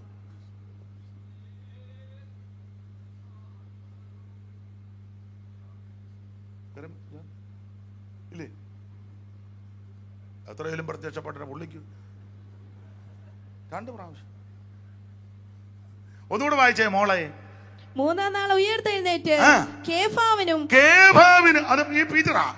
കേബാവിനും പിന്നെ 12 അപ്പൊ മന്ദിര വരിപ്പെട്ട ആളാന്നല്ലോ കേബ. അപ്പൊ 2 പ്രാവശ്യം പത്രോസിന്. അതെന്തിനാ 2 പ്രാവശ്യം പ്രത്യക്ഷപ്പെട്ടെ? ഇപ്പൊ ഇതേ ചോദിക്കുക, തനിക്ക് എന്നോട് മാത്രമോ ചോദിക്കാനുള്ളെന്ന സന്തോഷം കൊണ്ട് ചോദിക്കുന്ന ആ പ്രസിഡന്റിനോട്. പ്രസിഡന്റ് എന്ന് പറഞ്ഞാൽ ചെറിയ ആളാണ്. കേബാവിന് 2 പ്രാവശ്യം പ്രത്യക്ഷപ്പെട്ടു. അതിന് കാരണമുണ്ട്. നമ്മള് ഇടയ്ക്ക് കയറി എനിക്ക് ഒത്തിരിയും കാര്യം പറഞ്ഞാൽ കൊള്ളാമെന്നുണ്ട്. എന്തിനും ഞാൻ സമയത്ത് നിർത്താം. നിങ്ങൾ ചെല്ലം പറയാ കിളക്കം തുടങ്ങിയതേ ഉള്ളൂ എന്ന് ചിന്തിക്കേണ്ട. കൃത്യസമയത്ത് പറയാവുന്നിടത്തോളം പറയും. ഈ പത്രോസിനെ കർത്താവ്, ഞാൻ എപ്പോഴും പറയും, പത്രോസിനെ കർത്താവ് നോട്ടം ഇട്ടതാ. അതിനായി 2 പ്രാവശ്യം പ്രത്യക്ഷപ്പെട്ടെ. യേശു പത്രോസിനെ ഈ കർത്താവ് നോട്ടമിട്ടാൻ നിന്നെ സൂക്ഷം പിടിച്ചിരിക്കും. ആ, എവിടെ പോയാലും തെളിവ്. യേശുക്രിസ്തു തിരുവെടുത്ത് പറഞ്ഞതുപോലെ ഭൂമിയിൽ ജനിച്ച് 12-ാമത്തെ വയസ്സിൽ ദൈവാലയത്തിൽ ചെന്നു. ശാസ്ത്രിമാരുടെയും പരീക്ഷന്മാരുടെയും ഒക്കെ നാവടഞ്ഞു. അവര് ഭയങ്കര ജ്ഞാനമാണെന്നൊക്കെ പറഞ്ഞു. 12-ാം വയസ്സിങ്കൽ യേശുവേ നീ നിന്റെ തന്തതല്ലയോ ഒരുമിച്ചിജഗം സാമ്പ്രതി പതിച്ച വീട കണ്ട ശാസ്ത്രി വൈദ്യരോട് ധർമ്മഭാഷണ നടത്തിയെ മോദിച്ചു നീ സിയോൻ മണവാളനെ ശ്രീ നരപതിയെ സിയോൻ മണവാളനെ. അപ്പോൾ ഈ 12-ാമത്തെ വയസ്സിൽ അവിടുന്ന് ദൈവാലയത്തിൽ ചെന്ന് ആ ശുശ്രൂഷകളൊക്കെ ചെയ്ത് പിന്നെ അമ്മയപ്പന്മാർക്ക് കീഴടങ്ങി ഇന്ത്യയിലും കാശ്മീരിലും ലഡാക്കിലും ഒന്നും വേച്ചു വന്നില്ല. ഇവനെല്ലാം ഭ്രാന്ത. പതിവ് പോലെ ദൈവാലയത്തിൽ ചെന്ന പുസ്തകത്തിൽ വായിക്കാം. പിന്നെ അങ്ങനെയാടാ കാശ്മീരി വരുന്ന കേടെല്ലാം പിടിച്ചു. അത് പോട്ടെ, അത് വിവരദോഷികളോട് പറഞ്ഞിട്ടും. അപ്പോൾ ചുരുക്കി പറഞ്ഞാൽ അതിനുശേഷം അവിടുന്ന് 30-ാമത്തെ വയസ്സിൽ സ്നാനപ്പെട്ടു. യേശു 30-ാം വയസ്സിൽ സ്നാനപ്പെട്ടു. പരിശുദ്ധാത്മാവ് പ്രാവെന്ന പോലെ വന്നു. ആ ഭാഗമൊക്കെ നിങ്ങൾക്കറിയാം. അവിടുന്ന് ശുശ്രൂഷ ആരംഭിക്കുക. ആ ശുശ്രൂഷ ആരംഭിക്കുമ്പോൾ യേശു ഇങ്ങനെ സ്നാനമെല്ലാം കഴിഞ്ഞ് വരുമ്പോൾ യോഹന്നാൻ സ്നാപകൻ തന്റെ ശിഷ്യന്മാരോട് 2 പേരോട് കൂടെ നിന്നപ്പോൾ കടന്നു പോകുന്ന യേശുവിനെ ചൂണ്ടിക്കാണിച്ചു യോഹന്നാൻ സ്നാപകൻ ശിഷ്യന്മാരോട് പറഞ്ഞു, ലോകത്തിന്റെ പാപത്തെ ചുമക്കുന്ന ദൈവകുഞ്ഞാട് പോകുന്നു. മോളെ 29-35 യോഹന്നാന്റെ സുവിശേഷ 1-ാം അധ്യായത്തിന്റെ 29-35 പെട്ടെന്ന് വായിച്ചു. പിറ്റേന്നാൾ യേശു തന്റെ അടുക്കൽ വരുന്നത് അവൻ കണ്ടിട്ട് ഇതാ ലോകത്തിന്റെ പാപം ചുമക്കുന്ന ദൈവത്തിന്റെ കുഞ്ഞാട്. അപ്പൊ ശ്രദ്ധിച്ചേ, ഈ കാര്യം യോഹന്നാൻ സ്നാപകൻ മറയൊന്നും വെക്കാതെ പറഞ്ഞു. തന്റെ കൂടെ ഉള്ളവർ പോകുമെന്നൊന്നും പുള്ളിക്ക് വിഷയമല്ല. നമ്മളായിരുന്നു സത്യം അറിഞ്ഞാലും മിണ്ടുകയല്ല. കാരണം നിങ്ങൾ പോകുമെന്ന് ഓർത്തു പൊത്തി ഇരുത്തു. യോഹന്നാൻ പറഞ്ഞതാ ലോകത്തിന്റെ പാപം ചുമക്കുന്ന ദൈവ കുഞ്ഞാട്. അപ്പൊ ഈ 2 ശിഷ്യന്മാർ യേശുവിന്റെ അടുക്ക വന്നു. അതിൽ ഒരുത്തൻ പത്രോസിന്റെ സഹോദരൻ അന്ത്രയോസ. നിങ്ങൾക്കറിയാം. ഇവര് വന്ന് യേശുവിനെ കണ്ടു. എന്റെ ഭാഷയെ പറഞ്ഞ ജീവിതത്തിന്റെ സിംഹഭാഗവും മാറി സമയത്തായി യേശുവിനെ കാണുന്നത്. അവിടെ ഒരു ടൈം പറഞ്ഞിട്ടുണ്ട്, 10-ാം മണി. മോളെ അവിടെ ഒരു ടൈമുണ്ട്, 10-ാം മണി നേരം വന്ന. അപ്പോൾ ഏകദേശം 10-ാം മണി എന്നാ കണ്ടോ കുഞ്ഞെ? അപ്പോൾ ഏകദേശം 10-ാം മണി നേരമായിരുന്നു. 10-ാം മണി. അവിടുത്തെ 10-ാം മണി എന്ന് പറയുമ്പോൾ ഇവിടുത്തെ ഏകദേശം 4 മണിയാന്ന് തോന്നുന്നു. തോസ് പിടിച്ച 6-ാം മണി നേരം മുതൽ 9-ാം മണി നേരം വരെ ദേശത്തല്ല എന്ന് പറഞ്ഞാൽ 12 മുതൽ 3 മണി വരെ. അപ്പം 9, 3, 10 പറയുമ്പോ 4. അതാ എന്നെ ഇങ്ങനെ നോക്കുന്നു. അപ്പൊ ഏതാണ്ട് 4 മണി സമയമായി. ജീവിതത്തിന്റെ സായാഹ്നത്തോട് അടുക്കുക. ഇന്ന് രാത്രി ദൈവം നിനക്ക് നല്ല അവസരം തരിക കേട്ടോ. 10-ാം മണി. ഈ അന്ത്രയോസും കൂടെയുള്ള ശിഷ്യനും വന്നിട്ട് അന്ത്രയോസ് യേശുവിനെ കണ്ട ഉടനെ പഞ്ചാബിന് പോയെന്നല്ല എഴുതിയേക്കുന്നത്. ഇന്നിപ്പോ പലരും യേശുവിനെ കണ്ട ഉടനെ നേരെ പഞ്ചാബിന് പോവുക, അല്ലെങ്കിൽ ഛത്തീസ്ഗഡിന്. കാരണം അവിടെ എല്ലാം പാപികൾ കിടന്ന്, അവിടെ പാപിയില്ലെന്നൊന്നുമല്ല പറഞ്ഞേ. ഒരുവനെ കൊട്ടാരക്കര യേശുവിനെ കണ്ട ഉടനെ ആന്ധ്രയ്ക്കാ പോകുന്നത്. ആന്ധ്രയ്ക്ക് പോകുന്നതിന് ഞാൻ എതിരല്ല. പക്ഷെ അന്ത്രയോസിൽ നിന്ന് പഠിക്കേണ്ട പാഠം, പുള്ളി വേറെ സ്ഥലത്തോട്ടൊന്നും പോകില്ല. അടുത്ത വാക്യം വായിച്ചേ മോളെ. അവൻ തന്റെ സഹോദരനായ ശീമോനെ ആദ്യം കണ്ടവനോട് അതാ ചെയ്യേണ്ടത്. യേശുവിനെ കണ്ട ഉടനെ വീട്ടിൽ ചെന്ന് PYP അംഗങ്ങളോട്, മേഖലാംഗങ്ങളോട് പറയാ, യേശുവിനെ കണ്ടവൻ അവൻ ഛത്തീസ്ഗഡിനും പഞ്ചാബിനും ലഡാക്കിനും അല്ല, അത് പൊക്കോ. ആദ്യം പോകേണ്ടത് നിന്റെ സഹോദരൻ്റെ ഒക്കെ ചെല്ലണം. എങ്ങനെ പോകാനാ സഹോദരൻ്റെ? അവനുമായിട്ട് അതിർതർക്കമായിട്ട് 5 കൊല്ലം കഴിഞ്ഞു. കേസ് ഇപ്പോഴും കിടക്കുക. നീ അങ്ങോട്ട് തമ്പിയുടെ ഹൃദയമായിട്ട് അവന് കപ്പ ഇളക്കുന്ന തുടുപ്പിന് അവനും പെമ്പളും നിന്നെ. അപ്പൊ അടികൊള്ളാതിരിക്കാനായിരിക്കും ചിലപ്പോൾ ആന്ധ്രയ്ക്കോ തോന്നിച്ചാൽ മനസ്സിലാകുന്നില്ലേ, പഞ്ചാബിലോട്ട് പറയാം. അത് തന്നെ അല്ല, എന്റെ കൂടെ നിൽക്കുന്നല്ലോ, വലിയ ഉപകാരം. എടാ, യേശുവിനെ കണ്ട ഉടനെ നീ നിന്റെ സഹോദരനോട് പറയണം. അന്ത്രയോസ് ഓടിച്ചെന്ന് സഹോദരനോട് പറഞ്ഞു, പീറ്ററിനോട്, ഇത് സഹോദരനോട് മിണ്ടുകല, സഹോദരിയോട് മിണ്ടുകല, അയലത്തുകാരോട് മിണ്ടുകല, സഭയിലും പലരോടും മിണ്ടുകല. എന്നിട്ട് ചുമ്മാ ഇവൻ സഭയെ വന്നേച്ച് മഴയത്ത് കാറിന്റെ വൈപ്പർ അടിക്കുമ്പോൾ എന്ന് ആടുക. എന്തിനാടാ വിഡ്ഢി? കാണുന്ന സഹോദരനെ സ്നേഹിക്കാത്ത നീ, ഞാനും അങ്ങനെ കാണാത്ത ദൈവത്തെ സ്നേഹിക്കുന്നത്. യേശുവിനെ കണ്ട ഉടനെ അന്ത്രയോസ് പത്രോസിന്റെ അടുക്കൽ ചെന്നു. ഹരി പത്രോസിന്റെ അടുക്കൽ ചെന്ന് വായിച്ച മോളെ, ഞങ്ങൾ മശീഹയെ എന്ന് വെച്ചാൽ, ഞങ്ങൾ മിശിഹായെ എന്ന് വെച്ചാൽ ക്രിസ്തുവെ കണ്ടെത്തിയിരിക്കുന്നു. യേശു ക്രിസ്തുവിനെ കണ്ടു. ഞാൻ വിശദീകരിച്ചു പോകുന്നില്ല. ഇത് യഹൂദയിൽ വെച്ച ഈ സംഭവം. അപ്പൊ യേശുവിനെ കണ്ടു, പത്രോസും കണ്ടു. പക്ഷെ ഈ പത്രോസ് ഒരു സമർപ്പണത്തിലേക്ക് വരുന്നില്ല. പുള്ളി കണ്ടു, കുഴപ്പമില്ല, നല്ല ആളാ കേട്ടോ, 6 അടി പൊക്കൂ, ഓത്താ നെഞ്ചു വിരിവും, നല്ല കാര്യമൊക്കെയാ പുള്ളി പറയുന്നത്. ഇങ്ങനെയാണല്ലോ പലർക്കും യേശുവിനെ പറ്റി. തരക്കേടില്ല, കാണാനുമൊക്കെ. പുള്ളിയുടെ വീട് പുള്ളി കൊള്ളാം, ഇങ്ങനെ വേണം സംസാരിക്കാൻ, നല്ല അഭിപ്രായമാണ്. പക്ഷെ ഒരു സമർപ്പണത്തിൽ വരുന്നില്ല. അപ്പൊ യേശു ഈ കുഞ്ഞുങ്ങളുടെ ഇടയിൽ എവിടെ പോകണം? എവിടെ കിടക്കും? ഇവനിപ്പോ 2 ഫോട്ടോ, ഇനി നിന്നെ ഞാൻ എന്റെ VIP ഒക്കെ ഞാൻ ഇനി ഞാൻ. അപ്പൊ ശ്രദ്ധിച്ചേ, യേശു ക്രിസ്തുവിനെ പത്രോസ് കണ്ടു. കണ്ടിട്ട് പുള്ളി ഒന്ന് സമർപ്പിക്കാൻ മനസ്സില്ല. കണ്ടുവെച്ച് പുള്ളി അങ്ങ് പോയി. യേശു വിട്ടില്ല. ഒരുവനെ യേശു ഉന്നം വെച്ചാൽ, ഒരുവനെ യേശു ദൃഷ്ടി വെച്ചാൽ, നീ എവിടെ പോയാലും ത്യാഗമാകുമ്പോൾ ദൈവം നിന്നെ അവൻ കൊണ്ടുവരും. ദൈവത്തിന്റെ വിശ്വസ്തതയ്ക്ക് സ്തോത്രം. ഞാൻ വിശദീകരണത്തിലോട്ട് പോകുന്നില്ല, നിങ്ങൾക്കൊക്കെ എന്റെ വചനത്തിട്ടമുള്ളവരാ. പീറ്റർ അങ്ങ് പോയി, സമർപ്പിച്ചില്ല. യേശു പുറകെ പോയി. യേശു നേരെ ഗലീലയിലെ കവർന്നഭൂമിയിലോട്ട് പോയി. പുള്ളിയുടെ വീട് അവിടെ. ഏതാണ്ട് 80 മൈൽ നടന്നു. പീറ്ററാ ഉന്നം. 80 മൈലോളം യേശു നടന്ന്. ആദ്യം കാണുന്നത് യഹൂദയിൽ വെച്ചാ. അവിടെയൊക്കെ പോയിട്ടുള്ള ആളല്ലേ, പല ദിവസം ഞാൻ പോയായിരുന്നു. നമുക്കൊന്ന് പോവാം, കൺവെൻഷനെല്ലാം കഴിയട്ടെ. അച്ഛൻ എല്ലാം പോയിച്ചിരിക്കുക. അച്ഛൻ പോയോ? എല്ലാം കൂടെ ഒന്ന് ഒന്നിച്ച് പോവാം. ഇക്കൈക്ക് പോകുന്നതാണ് നല്ലത്. അവന്മാർ പിന്നെയും വന്നു.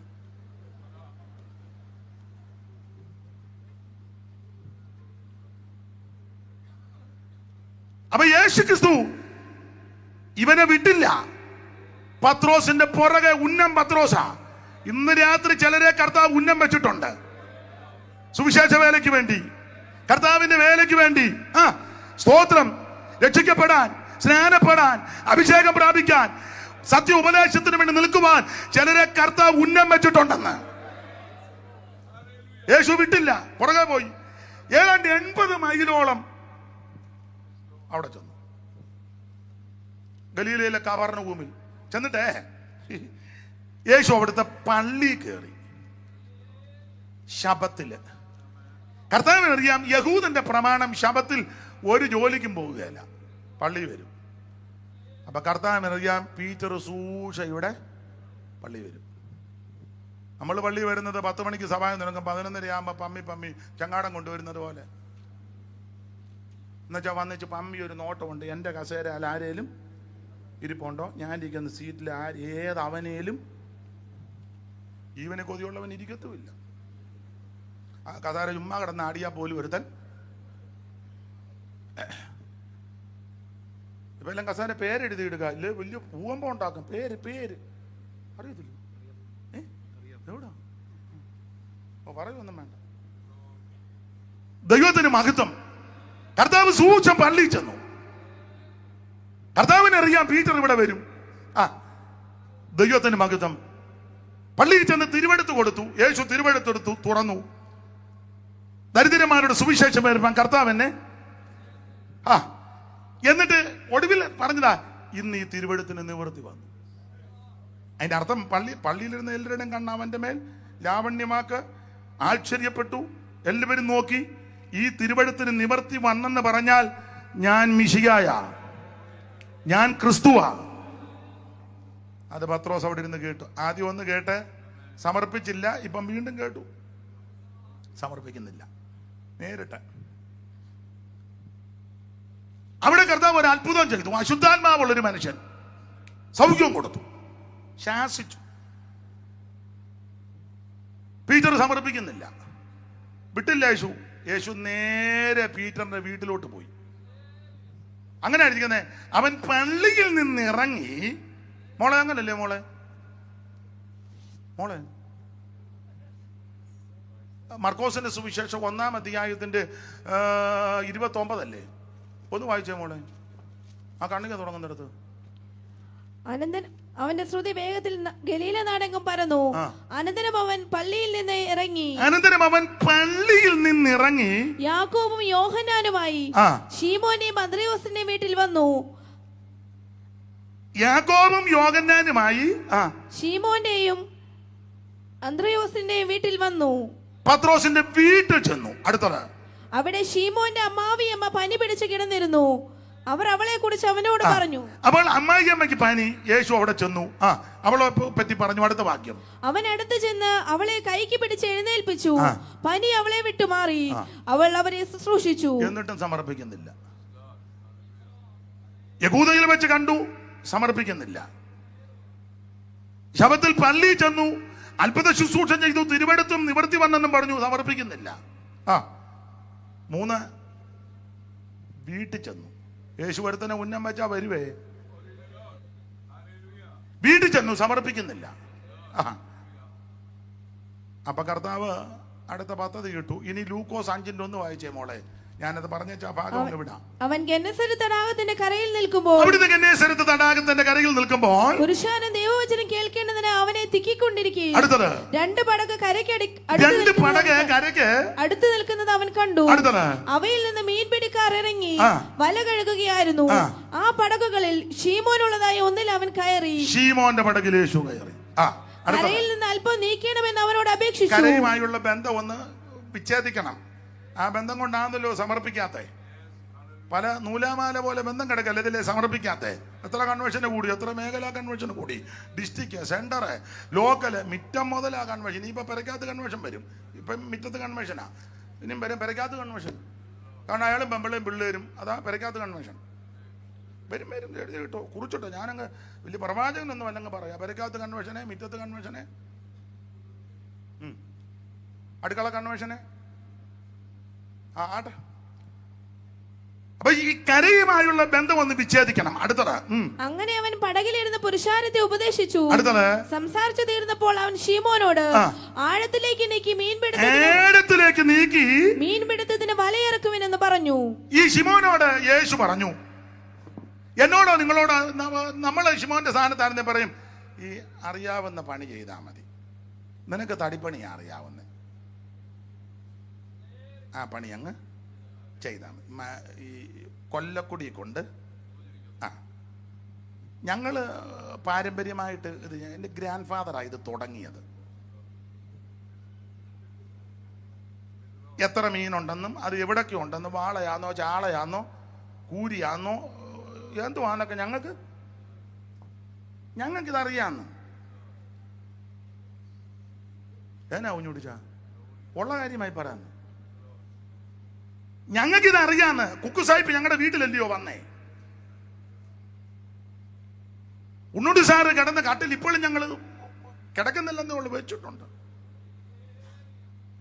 അതൊക്കെ നല്ല കാര്യം, അഭിനന്ദിക്കുന്നു.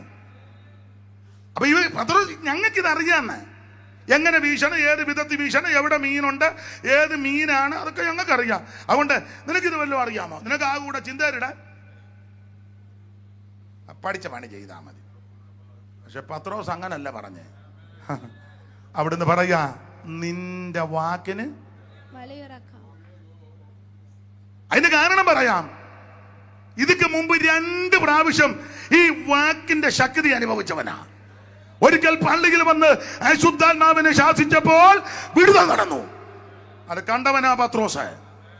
2, വീട്ടിൽ വന്ന് അമ്മായിയമ്മയുടെ കൈക്ക് പിടിച്ചപ്പോൾ അവളെ പനി വിട്ടുമാറി. അതുകൊണ്ട് പത്രോസിനറിയാം അവന്റെ വാക്കിന് ശക്തിയുണ്ട്. ഇന്ന് രാത്രി എന്നെ കേൾക്കുന്ന ദൈവ പൈതലേ, യേശുവിന്റെ വാക്കിന് ശക്തിയുണ്ട്. അവിടുന്ന് ഒരു വാക്ക് കൽപ്പിച്ചാൽ ഇന്ന് രാത്രി നിന്റെ മാറാരോഗത്തെ അടിച്ചു മാറ്റും, നിന്റെ സകല കെടുതികളും മാറ്റും. മനോഭാരത്തോടെ ദുഃഖത്തോടെ ഏതെങ്കിലും ഇന്ന് രാത്രി എന്നെ കേൾക്കുന്നെങ്കിൽ യേശു നിന്നെ വിടുവിക്കും. വീശി പെരുത്ത മീൻ കൂട്ടം. 2 വാചകമുണ്ട്. ഒന്ന്, വല കീറാറായി, സംഭ്രമമൊക്കെ പിടിച്ചു. അടുത്ത പദം ഒന്ന് വായിച്ചേ മോളെ, വിട്ടേക്കാം. അവർ മറ്റേ പടകിലുള്ള കൂട്ടാളികൾ വന്ന് സഹായിപ്പാൻ അവനെ മാടി വിളിച്ചു. അവർ വന്ന് പടക് 2 മുങ്ങുമാറാകുവോളം നിറച്ചു. ശീമോൻ പത്രോസ് അത് കണ്ടിട്ട് യേശുവിന്റെ കാൽക്കൽ വീണു. കർത്താവേ, ഞാൻ പാപിയായ മനുഷ്യനാകൊണ്ട് എന്നെ വിട്ടു പോകണമേ എന്ന് പറഞ്ഞു. സമർപ്പിച്ചു. 3 കാര്യമാണ് അതിൽ എഴുതിയേക്കുന്നത്. 1, യേശുവേ ഞാൻ പാപിയാ. ഇന്ന് രാത്രി എല്ലാവരും സമ്മതിക്കണേ. നമുക്ക് പാപമില്ല എന്ന് പറയുന്നെങ്കിൽ നാം നമ്മെ തന്നെ വഞ്ചിക്കുക. സമ്മതിക്കണം. എല്ലാവരും, പ്രസിഡന്റും സെക്രട്ടറിയും ഖജാൻജിയും ട്രഷററും ജോയിന്റ് സെക്രട്ടറിയും അനീഷ് കാവാലോ സെൻട്രൽ പാസ്റ്റർമാരും ലോക്കൽ എല്ലാവരും ഒന്ന് സമ്മതിക്കണം. കർത്താവിനോടല്ലേ പറയുന്നേ? സ്തോത്രം. 3 കാര്യമാ. 1, ഈ പ്രഥമ കൺവെൻഷനിൽ എല്ലാവരും ഈ ഒരു സമർപ്പണത്തോടെ വേണം ഇന്ന് രാത്രി തിരിച്ചു പോകാൻ. 1, കർത്താവേ ഞാന് പാപിയ. സ്തോത്രം. 2, അവിടുന്ന് കർത്താവ് എല്ലാത്തിനും മതിയായവനാ. 3, എന്നെ സമർപ്പിക്കുന്നു. ഇന്ന് രാത്രി ഈ 3 കാര്യത്തോടെ കടന്നു പോകുന്നവരെ നിശ്ചയമായിട്ടും ദൈവം അനുഗ്രഹിക്കും. അപ്പൊ ഈ പത്രോസിന് 2 പ്രാവശ്യം യേശു പ്രത്യക്ഷപ്പെട്ടു. കേബാവിന് പിന്നെ പാന്തിരിവർക്ക് 2 പ്രാവശ്യം പ്രത്യക്ഷപ്പെടാനുള്ളതിന്റെ ഒരു കാരണം ദൈവത്തിന്റെ മഹത്വം. ആ 2 ഈ വ്യക്തിപരമായിട്ട് പന്തിരിവരല്ല, കൂട്ടത്തിലല്ലാതെ പ്രത്യക്ഷപ്പെട്ടത് കടൽക്കരയെ വെച്ചാ. യേശു ഉയർത്തെഴുന്നേറ്റ് ഇവര് പിന്മാറ്റത്തിൽ പോയി, വീശാൻ പോയി, മീൻ പിടിക്കാൻ പോയി, രാത്രി മുഴുവൻ അധ്വാനിച്ചൊന്നും കിട്ടിയില്ല. അവിടെ ഒരു പദമുണ്ട്. പ്രത്യക്ഷപ്പെട്ടത് എപ്പോഴാന്ന് ചോദിച്ചാൽ അവിടെ ഇങ്ങനെ യോഹന്നാൻ എഴുതിയിട്ടുണ്ട്, പുലർച്ചെ. പുലർച്ചെ പുലർച്ചെ യേശു പ്രത്യക്ഷപ്പെടാനുള്ളതിന്റെ ഒരു കാരണം ഒരു പുലർച്ചെയാ യേശുവിനെ തള്ളി പറഞ്ഞു. ഒരു പുലർച്ചെ യേശുവിനെ തള്ളി പറഞ്ഞു. അതുകൊണ്ട് വ്യക്തിപരമായിട്ട് കർത്താവ് ഒന്ന് പ്രത്യക്ഷപ്പെട്ട് ഇങ്ങനെ യേശു ക്രിസ്തു നിരവധി പ്രാവശ്യം തന്റെ ശിഷ്യന്മാർക്ക് പ്രത്യക്ഷപ്പെട്ടു. ആ പ്രത്യക്ഷപ്പെട്ട കൂട്ടത്തിൽ എമ്മൗസിലേക്ക് പോയ ശിഷ്യന്മാർക്ക് പ്രത്യക്ഷപ്പെട്ടപ്പോഴും അവിടുന്ന് തിരുവെടുത്ത് അവരോട് വ്യാഖ്യാനിച്ചപ്പോൾ ഇങ്ങനെ എഴുതിയിരിക്കുന്നത്, സങ്കീർത്തനത്തിൽ എന്നെ പറ്റി എഴുതിയിട്ടുണ്ട്. 24:44 പെട്ടെന്ന് വായിക്ക്. ലൂക്കോസ് 24:44 അറിവുള്ള വാക്യമാ, എങ്കിലും ഒന്ന് വായിച്ചു. പിന്നെ അവൻ അവരോട്, ഇതാകുന്നു നിങ്ങളോടുകൂടി ഇരിക്കുമ്പോൾ ഞാൻ പറഞ്ഞ വാക്ക്. അടുത്ത വാക്യം, മോശയുടെ ന്യായപ്രമാണത്തിലും പ്രവാചക പുസ്തകങ്ങളിലും സങ്കീർത്തനങ്ങളിലും എന്നെ കുറിച്ച് മതി. യേശു ക്രിസ്തു നേരിട്ട് പറഞ്ഞതാ, സങ്കീർത്തനത്തിൽ എന്നെ പറ്റി എഴുതി. അതുകൊണ്ടാണ് ഞാൻ പറഞ്ഞ സങ്കീർത്തനത്തിന് പ്രാധാന്യമുണ്ട്. 2-ാം സങ്കീർത്തനം 12 മനപ്പാഠമാണല്ലോ. അവൻ കോപിച്ചിട്ട് നിങ്ങൾ വടിയിൽ വെച്ച് നശിക്കാതിരിക്കാൻ പുത്രനെ ചുംബിക്കണം. 40-ാം സങ്കീർത്തനം, ദൈവമേ നിന്റെ ഇഷ്ടം ചെയ്യുവാൻ ഞാൻ വരിക, പുസ്തക ചുരുളിൽ എന്നെ പറ്റി എഴുതിയിരിക്കുന്നു, യേശുവിനെ പറ്റിയാ. 22-ാം സങ്കീർത്തനം 11 മുതൽ തിരുമേശയ്ക്ക് വായിക്കുമല്ലോ, കഷ്ടമെടുത്തിരിക്കാൻ എന്നെ വിട്ട് അകന്നിരിക്കരുത്, സഹായിപ്പാൻ എനിക്ക് ആരുമില്ല, അനേകം കാളകൾ എന്നെ വളഞ്ഞു, ബാശാൻ കൂറ്റന്മാർ ബുഭക്ഷിയോടെ ഏറുന്ന സിംഹം പോലെ. അറിയാമല്ലോ, വിശദീകരിക്കണ്ട, ഇതെല്ലാം യേശുവിനെ പറ്റിയാ. അപ്പൊ സങ്കീർത്തനത്തിന് വളരെ പ്രാധാന്യമുണ്ട്. എടുത്ത വാക്യത്തോട് പെട്ടെന്ന് കൂട് പുലർത്തി 2 കാര്യം പറയാ. നിന്റെ ഹൃദയത്തിലെ ആഗ്രഹം അവൻ നിനക്ക് നൽകട്ടെ. ഞാൻ ഇങ്ങനെ ആ വാക്യം സാധാരണ പറയുന്നത് PYPക്കാരും ദൈവദാസന്മാരും ദൈവമക്കളും ഒക്കെ ഉണ്ടല്ലോ. അതുകൊണ്ട് ഒരു നാണയത്തിന് 2 വശമുള്ളതുപോലെ ലളിതമായിട്ട് ഈ വാക്യത്തെ 2 വശമായിട്ട് തിരിക്കാം. ഹൃദയത്തിലെ ആഗ്രഹം അവൻ നിനക്ക് നൽകട്ടെ. അപ്പൊ ഇങ്ങനെ ചിന്തിച്ചു, ഹൃദയത്തിലെ ആഗ്രഹം നടന്നവരുമുണ്ട്, ഹൃദയത്തിലെ ആഗ്രഹം നടക്കാതെ പോയവരുമുണ്ട്. ഈ നടന്നവരെ പറ്റി ആദ്യം ചിന്തിച്ചേച്ച് നടക്കാതെ പോയവരെ പറ്റി ചിന്തിച്ച് യോഗം നിർത്തിയാൽ അതൊരു സുഖമല്ല. അപ്പം അതുകൊണ്ട് ആദ്യം നടക്കാതെ പോയ വ്യക്തിയെ പറ്റി ചിന്തിച്ചേച്ച് ഹൃദയത്തിലെ ആഗ്രഹം നടന്നയാളിനെ പറ്റിയും കൂടെ ചിന്തിച്ച് ഇന്ന് രാത്രി നിർത്താം. അത് കമ്പിവാചകം പോലെ എല്ലാം നിങ്ങൾക്ക് അറിയാം. ദൈവത്തിന് മഹത്വം. ഹൃദയത്തിലെ ആഗ്രഹം നടക്കാതെ പോയ വ്യക്തികൾ ധാരാളം. ഞാൻ നടക്കാത്ത വ്യക്തികൾ ഒരു 7 നടന്നു വരും ഒരു 7 പോയിന്റ് എൻ്റെ ഉണ്ട്. ഇപ്പൊ നിങ്ങൾ ചിന്തിക്കുക, നേരം പോയ നേരത്ത് താൻ 14 പറഞ്ഞു വെച്ചാൽ ഇവിടുന്ന് ഇല്ല. ഇരിപ്പം നോട്ടം കണ്ടിട്ട് ഒന്നുപോലും പറയാൻ തോന്നുന്നില്ല. എങ്കിലും 1-2 കാര്യം ശാന്തമായിട്ട്. ആദ്യം ഹൃദയത്തിലെ ആഗ്രഹം നടക്കാതെ പോയ വ്യക്തി അറിയാം വായിച്ചോ. നല്ല ആഗ്രഹമാണ്, പക്ഷേ നടന്നില്ല. വായിച്ചേ മോളെ, സംഖ്യാപുസ്തകം 23-ാം അധ്യായത്തിന്റെ 10-ാം വാക്യം പെട്ടെന്ന് വായിച്ചോ. എല്ലാവർക്കും മനപ്പാടമാ. ഇനി ബൈബിളൊന്നും തുറക്കണ്ട, അറിയാവുന്ന കാര്യമാ. ഈ നേരം പോയ നേരത്ത് ഇനി എന്നാ തുറക്കാനോ? ദൈവം യാക്കോബിന്റെ ധൂളിയെ ആർക്കെണ്ണാം, ഇസ്രായേലിന്റെ കാലാംശത്തെ ആർക്ക് ഗണിക്കാം? അടുത്തത്, ഭക്തന്മാർ മരിക്കും പോലെ ഞാൻ മരിക്കട്ടെ. ഭക്തന്മാർ മരിക്കുന്നത് പോലെ ഞാൻ മരിക്കട്ടെ. നല്ല ആഗ്രഹം. ഭക്തന്മാർ മരിക്കുന്നത് പോലെ ഞാൻ മരിക്കട്ടെ. എന്റെ അവസാനം ഉപദേശമാരെല്ലാം പറയുന്നത് ഞാൻ ഒന്നുകൂടെ കടമെടുക്കുക. ഭക്തന്മാര് മരിക്കുന്നത് പോലെ മരിക്കണമെങ്കിൽ ഭക്തന്മാര് ജീവിക്കുന്നത് പോലെ ജീവിക്കണം. ദൈവത്തിന് മഹത്വം. ബിലിയാമിന്റെ ആഗ്രഹം നല്ലതാ, ഭക്തന്മാർ മരിക്കുന്നത് പോലെ മരിക്കട്ടെന്ന്. അങ്ങനെ ആണോ മരിച്ചേ? അല്ല, നമുക്കറിയാം. വായിച്ചേ മോളെ 2 വാക്യം. എങ്ങനെയാ കക്ഷി മരിച്ചത്? സംഖ്യാപുസ്തകം 31-ാം അധ്യായത്തിന്റെ 8-ാം വാക്യവും യോശുവയുടെ പുസ്തകം 13-ാം അധ്യായത്തിന്റെ 22-ാം വാക്യവും 2 വാക്യം വായിച്ചു. നിഹതന്മാരുടെ കൂട്ടത്തിൽ അവർ മിദ്യാനി രാജാക്കന്മാരാകുന്ന ഏവി, രേക്കെം, സൂർ, ഹൂർ, രേബ എന്നീ 5 രാജാക്കന്മാരെയും കൊന്നു. ബെയോരിന്റെ മകനാകുന്ന ബിലിയാമിനെ അവർ വാൾ കൊണ്ട് കൊന്നു, വാൾ കൊണ്ട് വെട്ടിക്കൊന്നു. യോശുവ 13:22. ഇസ്രായേൽ മക്കൾ കൊന്നവരുടെ കൂട്ടത്തിൽ ബെയോരിന്റെ മകനായ ബിലിയാം എന്ന ബെയോരിന്റെ മകനാകുന്ന ബിലിയാം എന്ന പ്രശ്നക്കാരനെയും വാൾ കൊണ്ട് കൊന്നു. 23-ാം അധ്യായത്തിന്റെ സംഖ്യാപുസ്തകം 23-10 നല്ല ആഗ്രഹമാ, ഭക്തന്മാർ മരിക്കുന്നത് പോലെ മരിക്കട്ടെ. പക്ഷെ മരിച്ചത് അങ്ങനെ ആഗ്രഹം നടന്നില്ല, വാളുകൊണ്ട് വെട്ടേറ്റ് മരിച്ചു. അതെന്താ ബിലിയാം ഇങ്ങനെ വെട്ടേറ്റ് മരിക്കാൻ കാര്യം? ആഗ്രഹം നല്ലതാ. നമുക്കറിയാം ഭക്തന്മാര് മരിച്ചതൊക്കെ നല്ല മരണമാ ഭക്തന്മാരുടെ മരണം. ദൈവത്തിന് മഹത്വം. വേദപുസ്തകം പിടിച്ച് എന്ത് നല്ല മരണമാ ഭക്തന്മാർക്ക് ദൈവം കൊടുത്തത്. ഒരു ഭക്തൻ മരിക്കുന്നതിന് മുമ്പ് മരിക്കാറായി. മോളെ, ശമൂവേലിന്റെ 2-ാം പുസ്തകം, രാജാക്കന്മാരുടെ 1-ാം പുസ്തകം 1-ാം അധ്യായം 1 വായിച്ചേ. മൊത്തം വായിക്കരുത്. രാജാക്കന്മാരുടെ 1-ാം പുസ്തകം 1:1 പെട്ടെന്ന്. ദാവീദ് രാജാവ് വയസ്സി എന്ന്. അപ്പൊ നിർത്തിക്കേ, ഭക്തൻ മരിക്കുക. ദാവീദ് രാജാവ് വയസ്സി. ബാക്കി ഇനി വായിക്കരുതേ. ദാവീദ് രാജാവ് വയസ്സി എന്നു ചിലർ അംഗീകരിക്കുകയല്ല. വയസ്സ് പിന്നെ ചിലർ അഡ്ജസ്റ്റ് ചെയ്തൊക്കെ നടക്കുക. പുള്ളി അങ്ങ് സമ്മതിച്ചു, വയസ്സി എന്നു. ദാവീദ് രാജാവ് വയസ്സി എന്നു. ഭക്തൻ മരിക്കുക, വയസ്സി എന്നു. എല്ലാം വിശദീകരിക്കുന്നില്ല. അടുത്തൊരു വാക്യം, രാജാക്കന്മാരുടെ 1-ാം പുസ്തകം 2:1 വായിച്ചേ.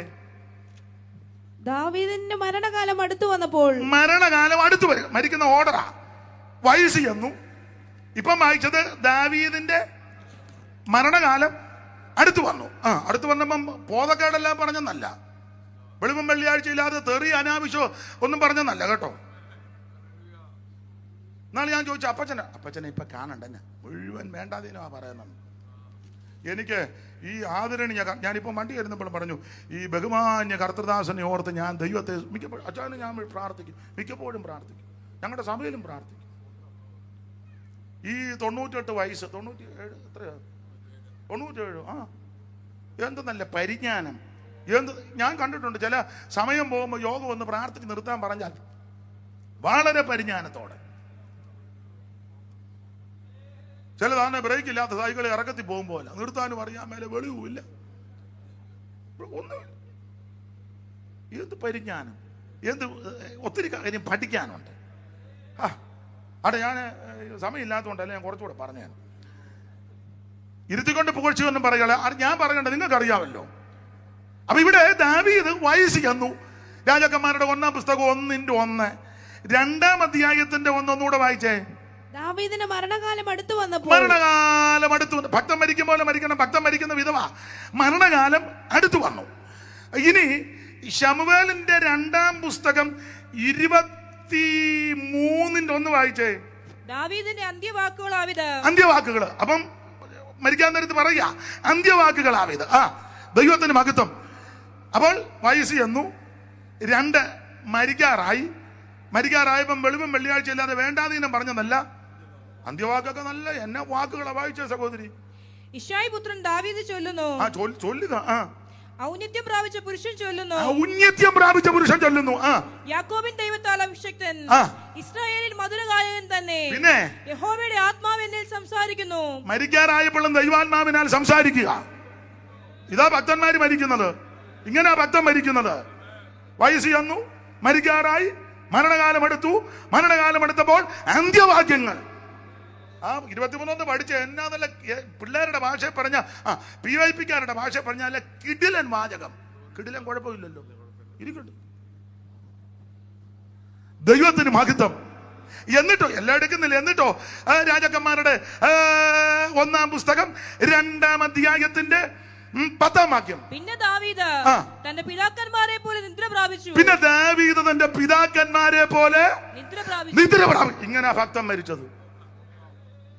ഇങ്ങനെ ഭക്തന്മാര് മരിക്കുന്നേ. ബിലിയാം പറയാ ഭക്തൻ മരിക്കുന്നത് പോലെ എനിക്ക് മരിക്കണം. ഭക്തൻ മരിക്കും പോലെ മരിക്കണമെങ്കിൽ ഭക്തൻ ജീവിക്കുന്നത് പോലെ ഏറെക്കുറെയെങ്കിലും ജീവിക്കണം. ബിലിയാം അങ്ങനെ മരിച്ചില്ല, വെട്ടുകൊണ്ട് മരിച്ചു. എന്നാ ബിലിയാം വെട്ടുകൊണ്ട് മരിക്കാൻ കാര്യം? അത് പറയാം. നിങ്ങൾക്കറിയാം ബിലിയാമിനെ പറ്റി 3 പദമാ പുതിയ നിയമത്തിൽ. ബിലിയാമിന്റെ വഞ്ചന, ബിലിയാമിന്റെ വഴി, ബിലിയാമിന്റെ ഉപദേശം. വായിച്ചേ മോളെ. പത്രോസിന്റെ 2-ാം ലേഖനം 2:14-15, യൂദ 11, വെളിപ്പാട് പുസ്തകം 2-ാം അധ്യായം 14-15. പെട്ടെന്ന് വായിരും, നേരമില്ല.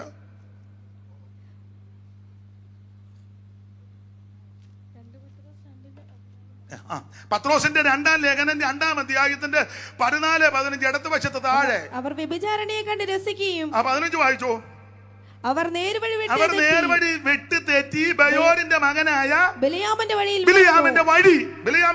യൂദ 11.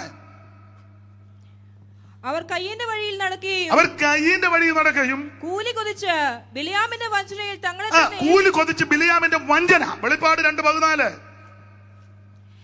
എങ്കിലും നിന്നെ കുറിച്ച് കുറഞ്ഞൊരു കുറ്റം പറവാനുണ്ട്.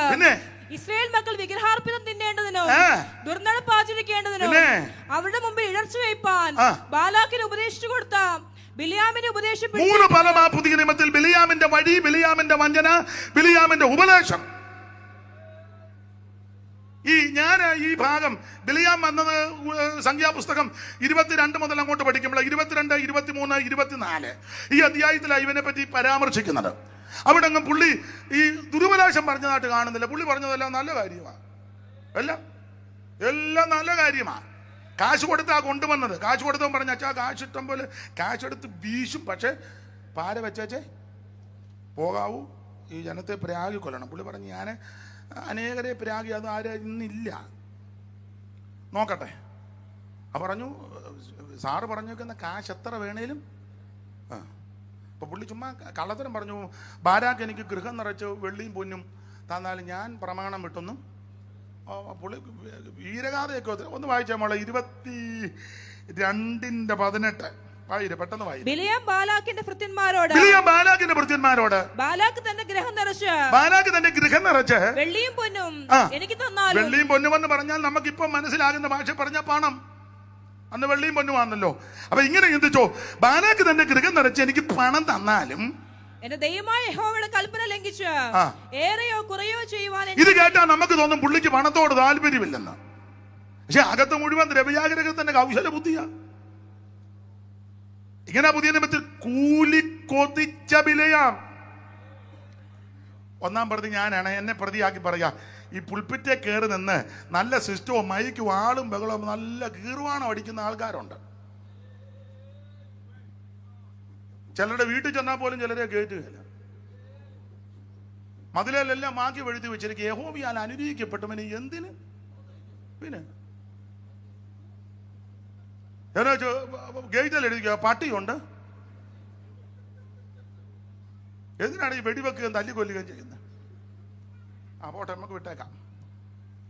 അകത്ത് മുഴുവൻ ദ്രവ്യാഗ്രഹത്തിന്റെ കൗശല ബുദ്ധി. എന്നിട്ട് ഇവൻ പറയുകയാ എനിക്ക് ബാലാക്ക് ഗൃഹം നിറച്ച് വെള്ളിയും പൊന്നും തന്നാലും ഞാൻ പ്രമാണം വിടുകയില്ല. പക്ഷെ ഇവന്റെ അകത്ത് മുഴുവൻ ഇതാ. അപ്പൊ ഈ സംഖ്യാപുസ്തകം 22, 23, 24 പഠിച്ചാൽ ഈ ദുരുപദേശം പറഞ്ഞതായിട്ട് കാണുന്നില്ല. അവിടെ മുഴുവൻ കൊടുത്തിരിക്കുന്നത് സുഭാഷിതം. നല്ല കാര്യം സുഭാഷിതം അല്ലേ മോളെ? വായിച്ചേ. അപ്പോൾ അവൻ സുഭാഷിതം 23-ാം അധ്യായത്തിന്റെ 7-ാം വാക്യവും 23-ാം അധ്യായത്തിന്റെ 18-ാം വാക്യവും 24-ാം അധ്യായത്തിന്റെ 3-ാം വാക്യവും 24-ാം അധ്യായത്തിന്റെ 15-ാം വാക്യവും വായിക്കണം. ക്രമത്താല് 23:7, 23:18, 24:3, 24:15. അപ്പോൾ അവൻ സുഭാഷിതം ചൊല്ലി തുടങ്ങിയത് 23-ന്റെ 7 ആ സുഭാഷിതം ചൊല്ലി. പുള്ളിക്കാരി കൂടെ വിടവ് കൊടുക്കും മോളെ. വായിച്ചു. ബാലാക്ക് എന്നെ അരാമിൽ നിന്നും. അതൊന്നും വായിക്കണ്ടെന്ന് കൊച്ചേ, ഞാൻ ഈ പറഞ്ഞ വാക്യം മാത്രമായി. ഇനി 18 അവൻ സുഭാഷിതം ചൊല്ലി. ഇനി 24:3 അവന്റെ മേൽ അവൻ സുഭാഷിതം ചൊല്ലി. ഇനി അതിന്റെ 15 പിന്നെ അവൻ സുഭാഷിതം ചൊല്ലി. ശ്രദ്ധിച്ചേ, ഈ വാക്യങ്ങളിലെല്ലാം സുഭാഷിതം. പിന്നെ എപ്പോഴാണ് ഇവന്റെ ഉപദേശം ഇറക്കിയത്? അവനെ നല്ല കാര്യം പറഞ്ഞു. 4 വാക്യത്തിൽ സുഭാഷിതം. കാശും എല്ലാം മേടിച്ച് പോകുന്ന പോക്കന് അവന്റെ തറക്കി. മോളെ, ആ 24-ാം അധ്യായത്തിന്റെ 23. പിന്നെ അവൻ സുഭാഷിതം ചൊല്ലിയത്. നന്നായിട്ട് വായിച്ചേ. പിന്നെ അവൻ ഈ സുഭാഷിതം ചൊല്ലിയത്. തെറ്റിയില്ലെങ്കിലോ നാക്കം കൊടുത്ത് വായിച്ചേ. പിന്നെ അവൻ ഈ സുഭാഷിതം ചൊല്ലിയത്. എന്നാലും ഒന്നുകൂടെ ഒന്ന് വായിച്ചേ. പിന്നെ അവൻ ഈ സുഭാഷിതം ചൊല്ലിയത്. ഞാൻ തെറ്റിയിട്ടില്ല, ഞാൻ അതിന്റെ രീതി പറയാം. 4 വാക്യത്തിൽ കണ്ടത് പിന്നെ അവൻ സുഭാഷിതം ചൊല്ലി. നല്ല കാര്യം. യാക്കോബിൽ തിന്മ കാണുവാനില്ല, ഇസ്രായേലിൽ കറ്റത് ദർശിപ്പാനില്ല, ദൈവമായ യഹോവ അവനോട് കൂടെ ഇരിക്കുന്നു, രാജകോലാഹലമുണ്ട്. ഇങ്ങനെയൊക്കെ നല്ല കാര്യമാണ്. ഇതെല്ലാം പറഞ്ഞ് അവൻ പോകുന്ന പോക്കിന് 24-ന്റെ 23 പറയുക, പിന്നെ അവൻ ഈ സുഭാഷിതം കൂടെ ചൊല്ലി. അത് അവൻ്റെതാ. എന്തുവാ ഇവൻ ചെയ്ത ഉപദേശം? ഒരു വാക്യം വായിച്ചിട്ടില്ല, എല്ലാത്തിനും നേരമില്ല. ഒരു വാക്യം വായിക്കാം. സംഖ്യാപുസ്തകം 31-ാം അധ്യായത്തിന്റെ 16 വായിച്ചേ മോളെ. 31:16. ഇവരത്രേ പെയോരിന്റെ സംഗതിയിൽ ബിലെയാമിന്റെ ഉപദേശത്താൽ ഇസ്രായേൽ മക്കളെ യഹോവയുടെ ദ്രോഹം ചെയ്യുവാനും യഹോവയുടെ സഭയിൽ ബാധ ഉണ്ടാവാനും ഹേതുവായത്. അപ്പം 2 കാര്യം അവിടെ പൂള് വെച്ച് കൊടുത്തത്. ഒന്ന്, ദൈവമക്കൾ ദൈവത്തോട് ദ്രോഹം ചെയ്യാൻ ഇവൻ പൂള് വെച്ച് കൊടുത്തു. അതെന്താ പൂള്? എല്ലാം വിവരിക്കാൻ നേരമില്ല. VIP കാരായതുകൊണ്ട് 2 കാര്യം പറയാതെ പോകുന്നത് ശരിയല്ല. അപ്പൊ ഇവൻ പൂള് വെച്ച് കൊടുത്ത് ഇവന്മാരെ ഒതുക്കാൻ ഒറ്റ പണിയുള്ളു. പെമ്പിള്ളാരെ ഒരുക്കി ഇറക്കി ഇവന്മാരുടെ ഇടയിലോട്ട്. അവള് കണ്ണുമൊക്കെ എഴുതി, പെമ്പിള്ളാരെ കണ്ണെഴുതി, പുരിയൊക്കെ വടിച്ച് ഇതിലെ 2 മുടിയും കൂടെ കെട്ട്. ജീസസ് കണ്ടിട്ടില്ല? ഇതിലെ 2 മുടി പുരിയൊക്കെ അങ്ങ് വടിച്ചേ.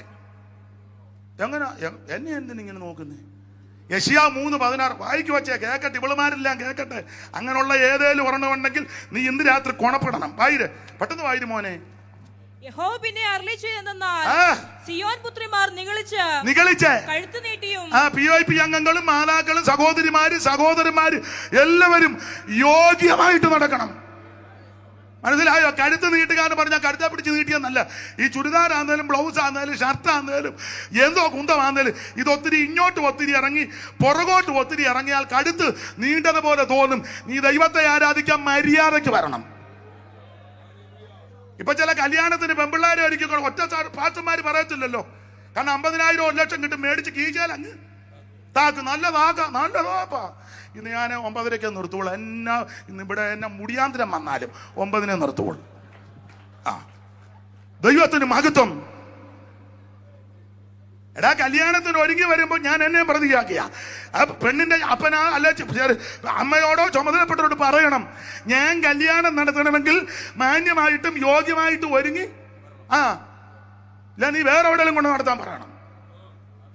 കാരണം സ്റ്റേജ് വന്നു കഴിഞ്ഞ് പറഞ്ഞത് ശരിയല്ല, നേരത്തെ പറയണം. സ്റ്റേജ് കേശുള്ള അച്ഛൻ്റെ മോന കൊണ്ടുപോടാ എങ്ങോട്ടേലും.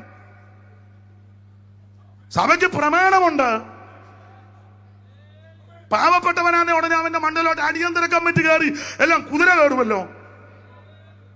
ന്യായവിസ്താരത്തിൽ വലിയവന്റെ ചെറിയവന്റെ കാര്യം ഒരുപോലെ നടക്കണം. അച്ഛാ, ഞാൻ ഇച്ചിരി സംസാരിക്കും, ക്ഷമിക്കണേ. ദൈവത്തിന് മഹത്വം. നീ വലിയ ഉന്നതനായിരിക്കും, കേളി കെട്ടിയവനായിരിക്കും. സകലത്തിനും പ്രമാണം ഒന്നാ. എന്നാലും ഒരുക്കിക്കൊണ്ട് വരിക, കാണിക്ക. അതിനും കൂടെ ഇത് ഇങ്ങനെ. യോ, ഇവക്കെല്ലാം ഭ്രാന്ത.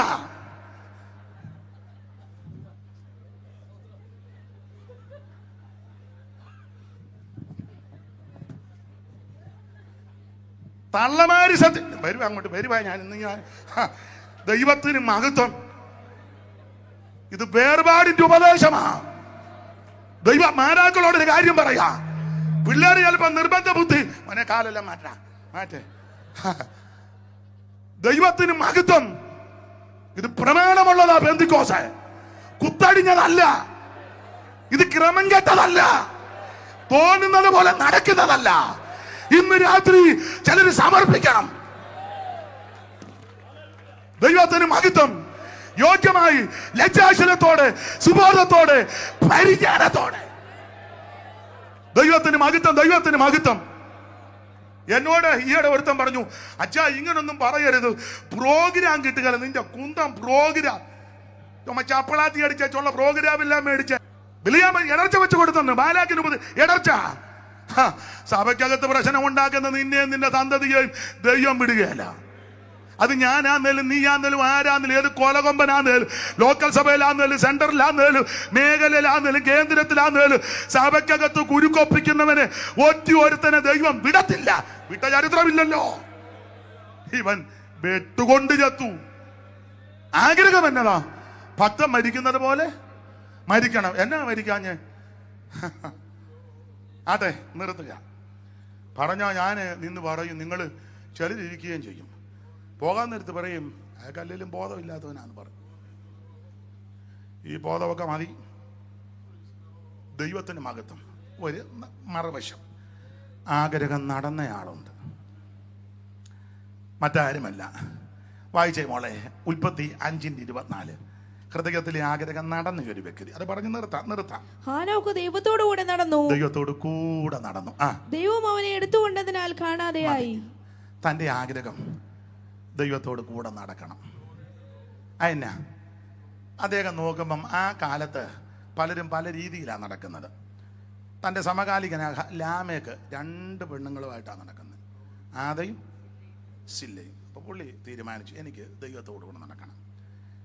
അടുത്തത് ഉൽപ്പത്തി 6-ാം അധ്യായത്തില് ബോധിച്ചതുപോലെ ഒരു പദമുണ്ട്, തനിക്ക് അപ്പം ഓരോരുത്തരും അവനവന് ബോധിച്ചതുപോലെ ജീവിക്കുന്ന നടക്കുന്ന കാലമാണ്. ഹാനോക്കിന്റെ ആഗ്രഹം, എനിക്ക് ദൈവത്തോടു കൂടെ നടക്കണം. 3, ലാമക്കിന്റെ പിള്ളേരെല്ലാം ഭയങ്കര ഉന്നതന്മാരാ. ഒരു ചെറുക്കനാണ് കല സംസ്കാരം അതിലൊക്കെ അഗ്രഗണ്യനാ. കാരണം കിന്നരവും വേണുവും ഒക്കെ സംസ്കാരവും കലയും എന്ന് പറയാൻ സാംസ്കാരികമായിട്ടൊക്കെ നല്ല പിടിയാ. മന്ത്രിതലത്തില്, MLA തലത്തില്, പിന്നെ അങ്ങനെ ഉണ്ടല്ലോ. നമ്മൾ പറയല്ലേ, പുള്ളിക്ക് നല്ല പിടിയോ. ഏതാ ലാമക്കിന്റെ പിള്ളേർക്ക് വേറൊരുത്തരാൻ്റെ ഭയങ്കര ബിസിനസ്സാ.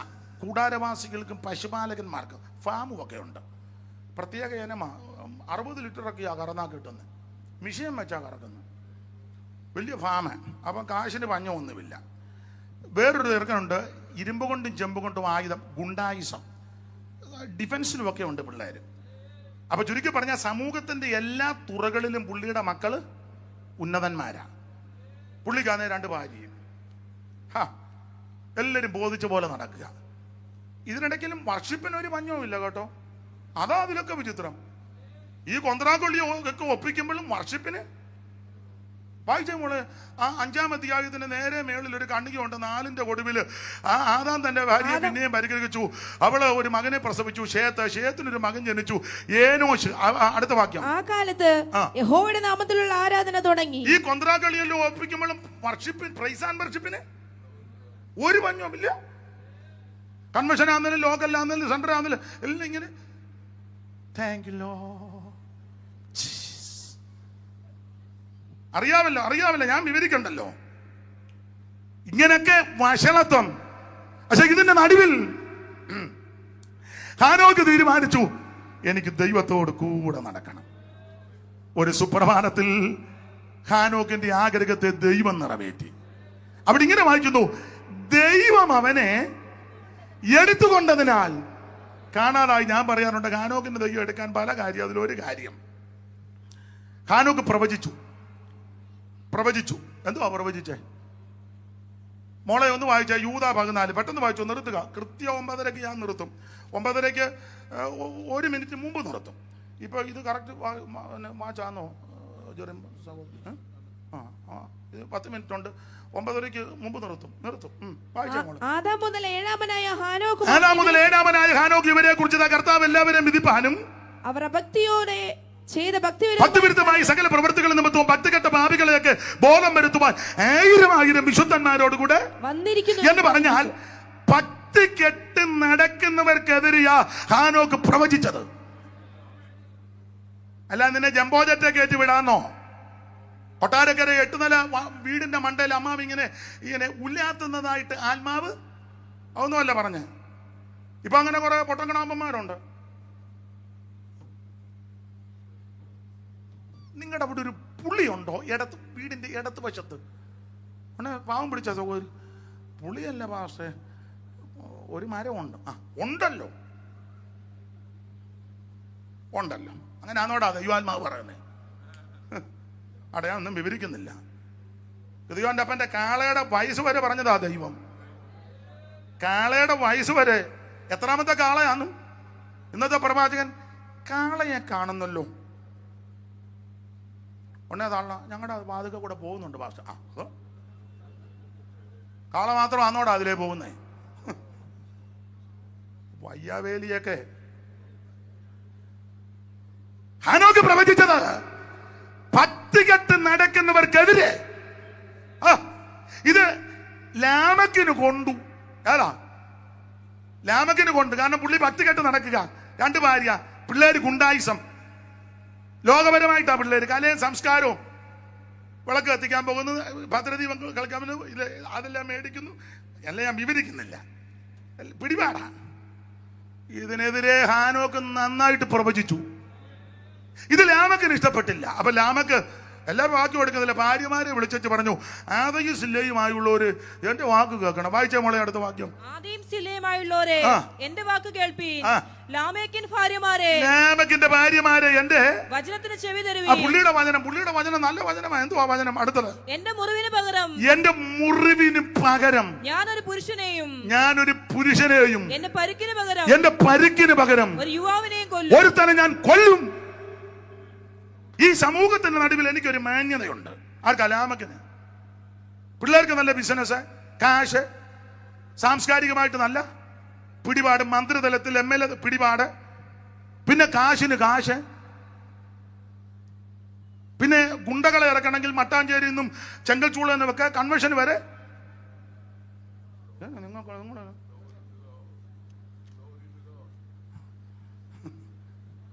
നല്ല പിടിപാടുണ്ടെന്ന് എനിക്ക്, എല്ലാം ഉണ്ട് എനിക്ക്. അങ്ങനെ സമൂഹത്തിൽ നിലയും വിലയുമുള്ള എന്നെ ഈ പ്രീതയാകുന്ന ഹാനോക്ക് ഇതിനെതിരെ പ്രതികരിച്ചാൽ, പ്രസംഗിച്ചാൽ, ഇനി ഇവനെ ഭൂമിക്ക് മേളിൽ വെക്കുകയല്ല, കൊല്ലും. ഇത് സ്വർഗത്തിലെ ദൈവം കേട്ടു. ഹാനോക്ക് ഇതറിഞ്ഞില്ല, ദൈവം ഇത് കേട്ടു. 300 കൊല്ലം ദൈവത്തോട് ഹാനോക്ക് നടക്കുക. ഒരു സുപ്രഭാതത്തിൽ അപ്പൊ കൊല്ലാനുള്ള സകല സജ്ജീകരണങ്ങളിൽ ലാമക്ക് കിടക്കുന്നുണ്ട്. ഗുണ്ടായിസം, പിള്ളേരുടെ ചെമ്പ് കൊണ്ട് ഇരുമ്പ് കൊണ്ടും ആയുധമുണ്ട്. ഇനി അഥവാ തട്ടിയാൽ കാശ് കൊടുത്ത് ജാമ്യം എടുക്കാനും ഉണ്ട്, പിടിപാടുണ്ട്, എല്ലാം സെറ്റപ്പാ, പിള്ളേരുടെ സെറ്റപ്പാ. പക്ഷെ സ്വർഗത്തിലെ ദൈവം ഇത് കണ്ടിട്ട് പറഞ്ഞു, ഒരു സുപ്രഭാതത്തിൽ ദൈവം തമ്പുരാനും ഹാനോക്കും 300 കൊല്ലമാണ് നടക്കുന്നത്. 300 കൊല്ലം നടന്നപ്പോൾ ഒരു എന്റെ ഭാഷയാ, എന്റെ ഭാവനയാ, 300 കൊല്ലം ഇങ്ങനെ 300ാമത്തെ കൊല്ലത്തിൽ ദൈവം തമ്പുരാൻ പറഞ്ഞു, മോനെ ഹാനോക്കെ, നമ്മളിപ്പോ എത്ര കൊല്ലമായിട്ടാ നടക്കാൻ തുടങ്ങിയിട്ട്? അപ്പച്ചാ 300 കൊല്ലമായി. എങ്ങനുണ്ട്? ഒരു കുഴപ്പമില്ല, സന്തോഷമാണ്, സന്തോഷം. നിന്റെ ആഗ്രഹം എന്നാടാ? എന്റെ അപ്പച്ചാ, എന്റെ ആഗ്രഹം എന്റെ അപ്പച്ചന്റെ കൂടെ എപ്പോഴും ഇങ്ങനെ നടക്കണം. ഒന്ന് ദൈവം പറഞ്ഞു, ഇനി നീ നടക്കണ്ട. അയ്യോ ഇല്ലടാ, ഞാൻ നിന്നെ എടുക്കുക. ദൈവം അവനെ എടുത്തുകൊണ്ട്, എന്റെ ഭാഷ പറഞ്ഞ ആയുധവും പിള്ളാരെ സജ്ജീകരണം ഒരുക്കി വെച്ചവന്റെ ഇഷ്ടത്തിന് ഏൽപ്പിക്കാതെ അവൻ ദൈവം പുരാൻ ഹനോക്കിനെ അങ്ങ് എടുത്തു. ഇന്ന് രാത്രി പരമാർത്ഥതയോടെ, വിശ്വസ്തയോടെ, വിശുദ്ധിയോടെ ജീവിക്കുന്ന ദൈവത്തിന്റെ പൈതലെ, നിന്നെ ദൈവം ശത്രുവിന്റെ കയ്യിൽ കൊടുക്കത്തില്ല. ദുഷ്ടന്റെ ഇഷ്ടത്തിന് ദൈവം നിന്നെ വിടത്തില്ല. തന്റെ കുറുപ്രാവിന് ദൈവം ദുഷ്ടമൃഗത്തിന് ഏൽപ്പിക്കത്തില്ല. ഇന്ന് രാത്രി വിശ്വസിച്ച് ദൈവത്തെ മഹത്വപ്പെടുത്ത്. നല്ല ആഗ്രഹത്തെ ദൈവം നിറവേറ്റി തരും. നല്ല ആഗ്രഹത്തെ ഇന്ന് രാത്രി ദൈവം അല്പസമയം ദൈവത്തെ മഹത്വപ്പെടുത്ത്. PYP അംഗങ്ങളോട്, മേഖല അംഗങ്ങളോട്, മാന്യ മാതാക്കളോട്, പിതാക്കന്മാരോട്, ദൈവദാസന്മാരോട് നിന്റെ നല്ല ആഗ്രഹത്തെ ഇന്ന് രാത്രി ദൈവം നിറവേറ്റി തരുന്ന ദൈവമാ. ശത്രുവിന്റെ കയ്യിൽ ദൈവം നിന്നെ കൊടുക്കത്തില്ല. ദുഷ്ടന്റെ പിടിയിൽ ദൈവം നിന്നെ വിടത്തില്ല. അനർത്ഥ ദിവസത്തിൽ കൂടാരത്തിൽ ഒളിപ്പിച്ച് നിവാസത്തിന്റെ മറവിൽ ദൈവം നിന്നെ മറയ്ക്കും. ദൈവത്തെ സ്തുതിക്ക്, ദൈവത്തെ സ്തുതിക്ക്. ഇന്ന് രാത്രി വിടുതലിന്റെ രാത്രിയാ. ഈ പ്രഥമ രാത്രിയിൽ വിടുതലിന്റെ രാത്രിയാ. ദുഷ്ടന്റെ ഇഷ്ടത്തെ തകർത്ത് ശത്രുവിന്റെ ഇഷ്ടത്തിന് ഏൽപ്പിക്കാതെ ഇന്ന് രാത്രി ദൈവം നിന്നെ വിടുവിക്കും.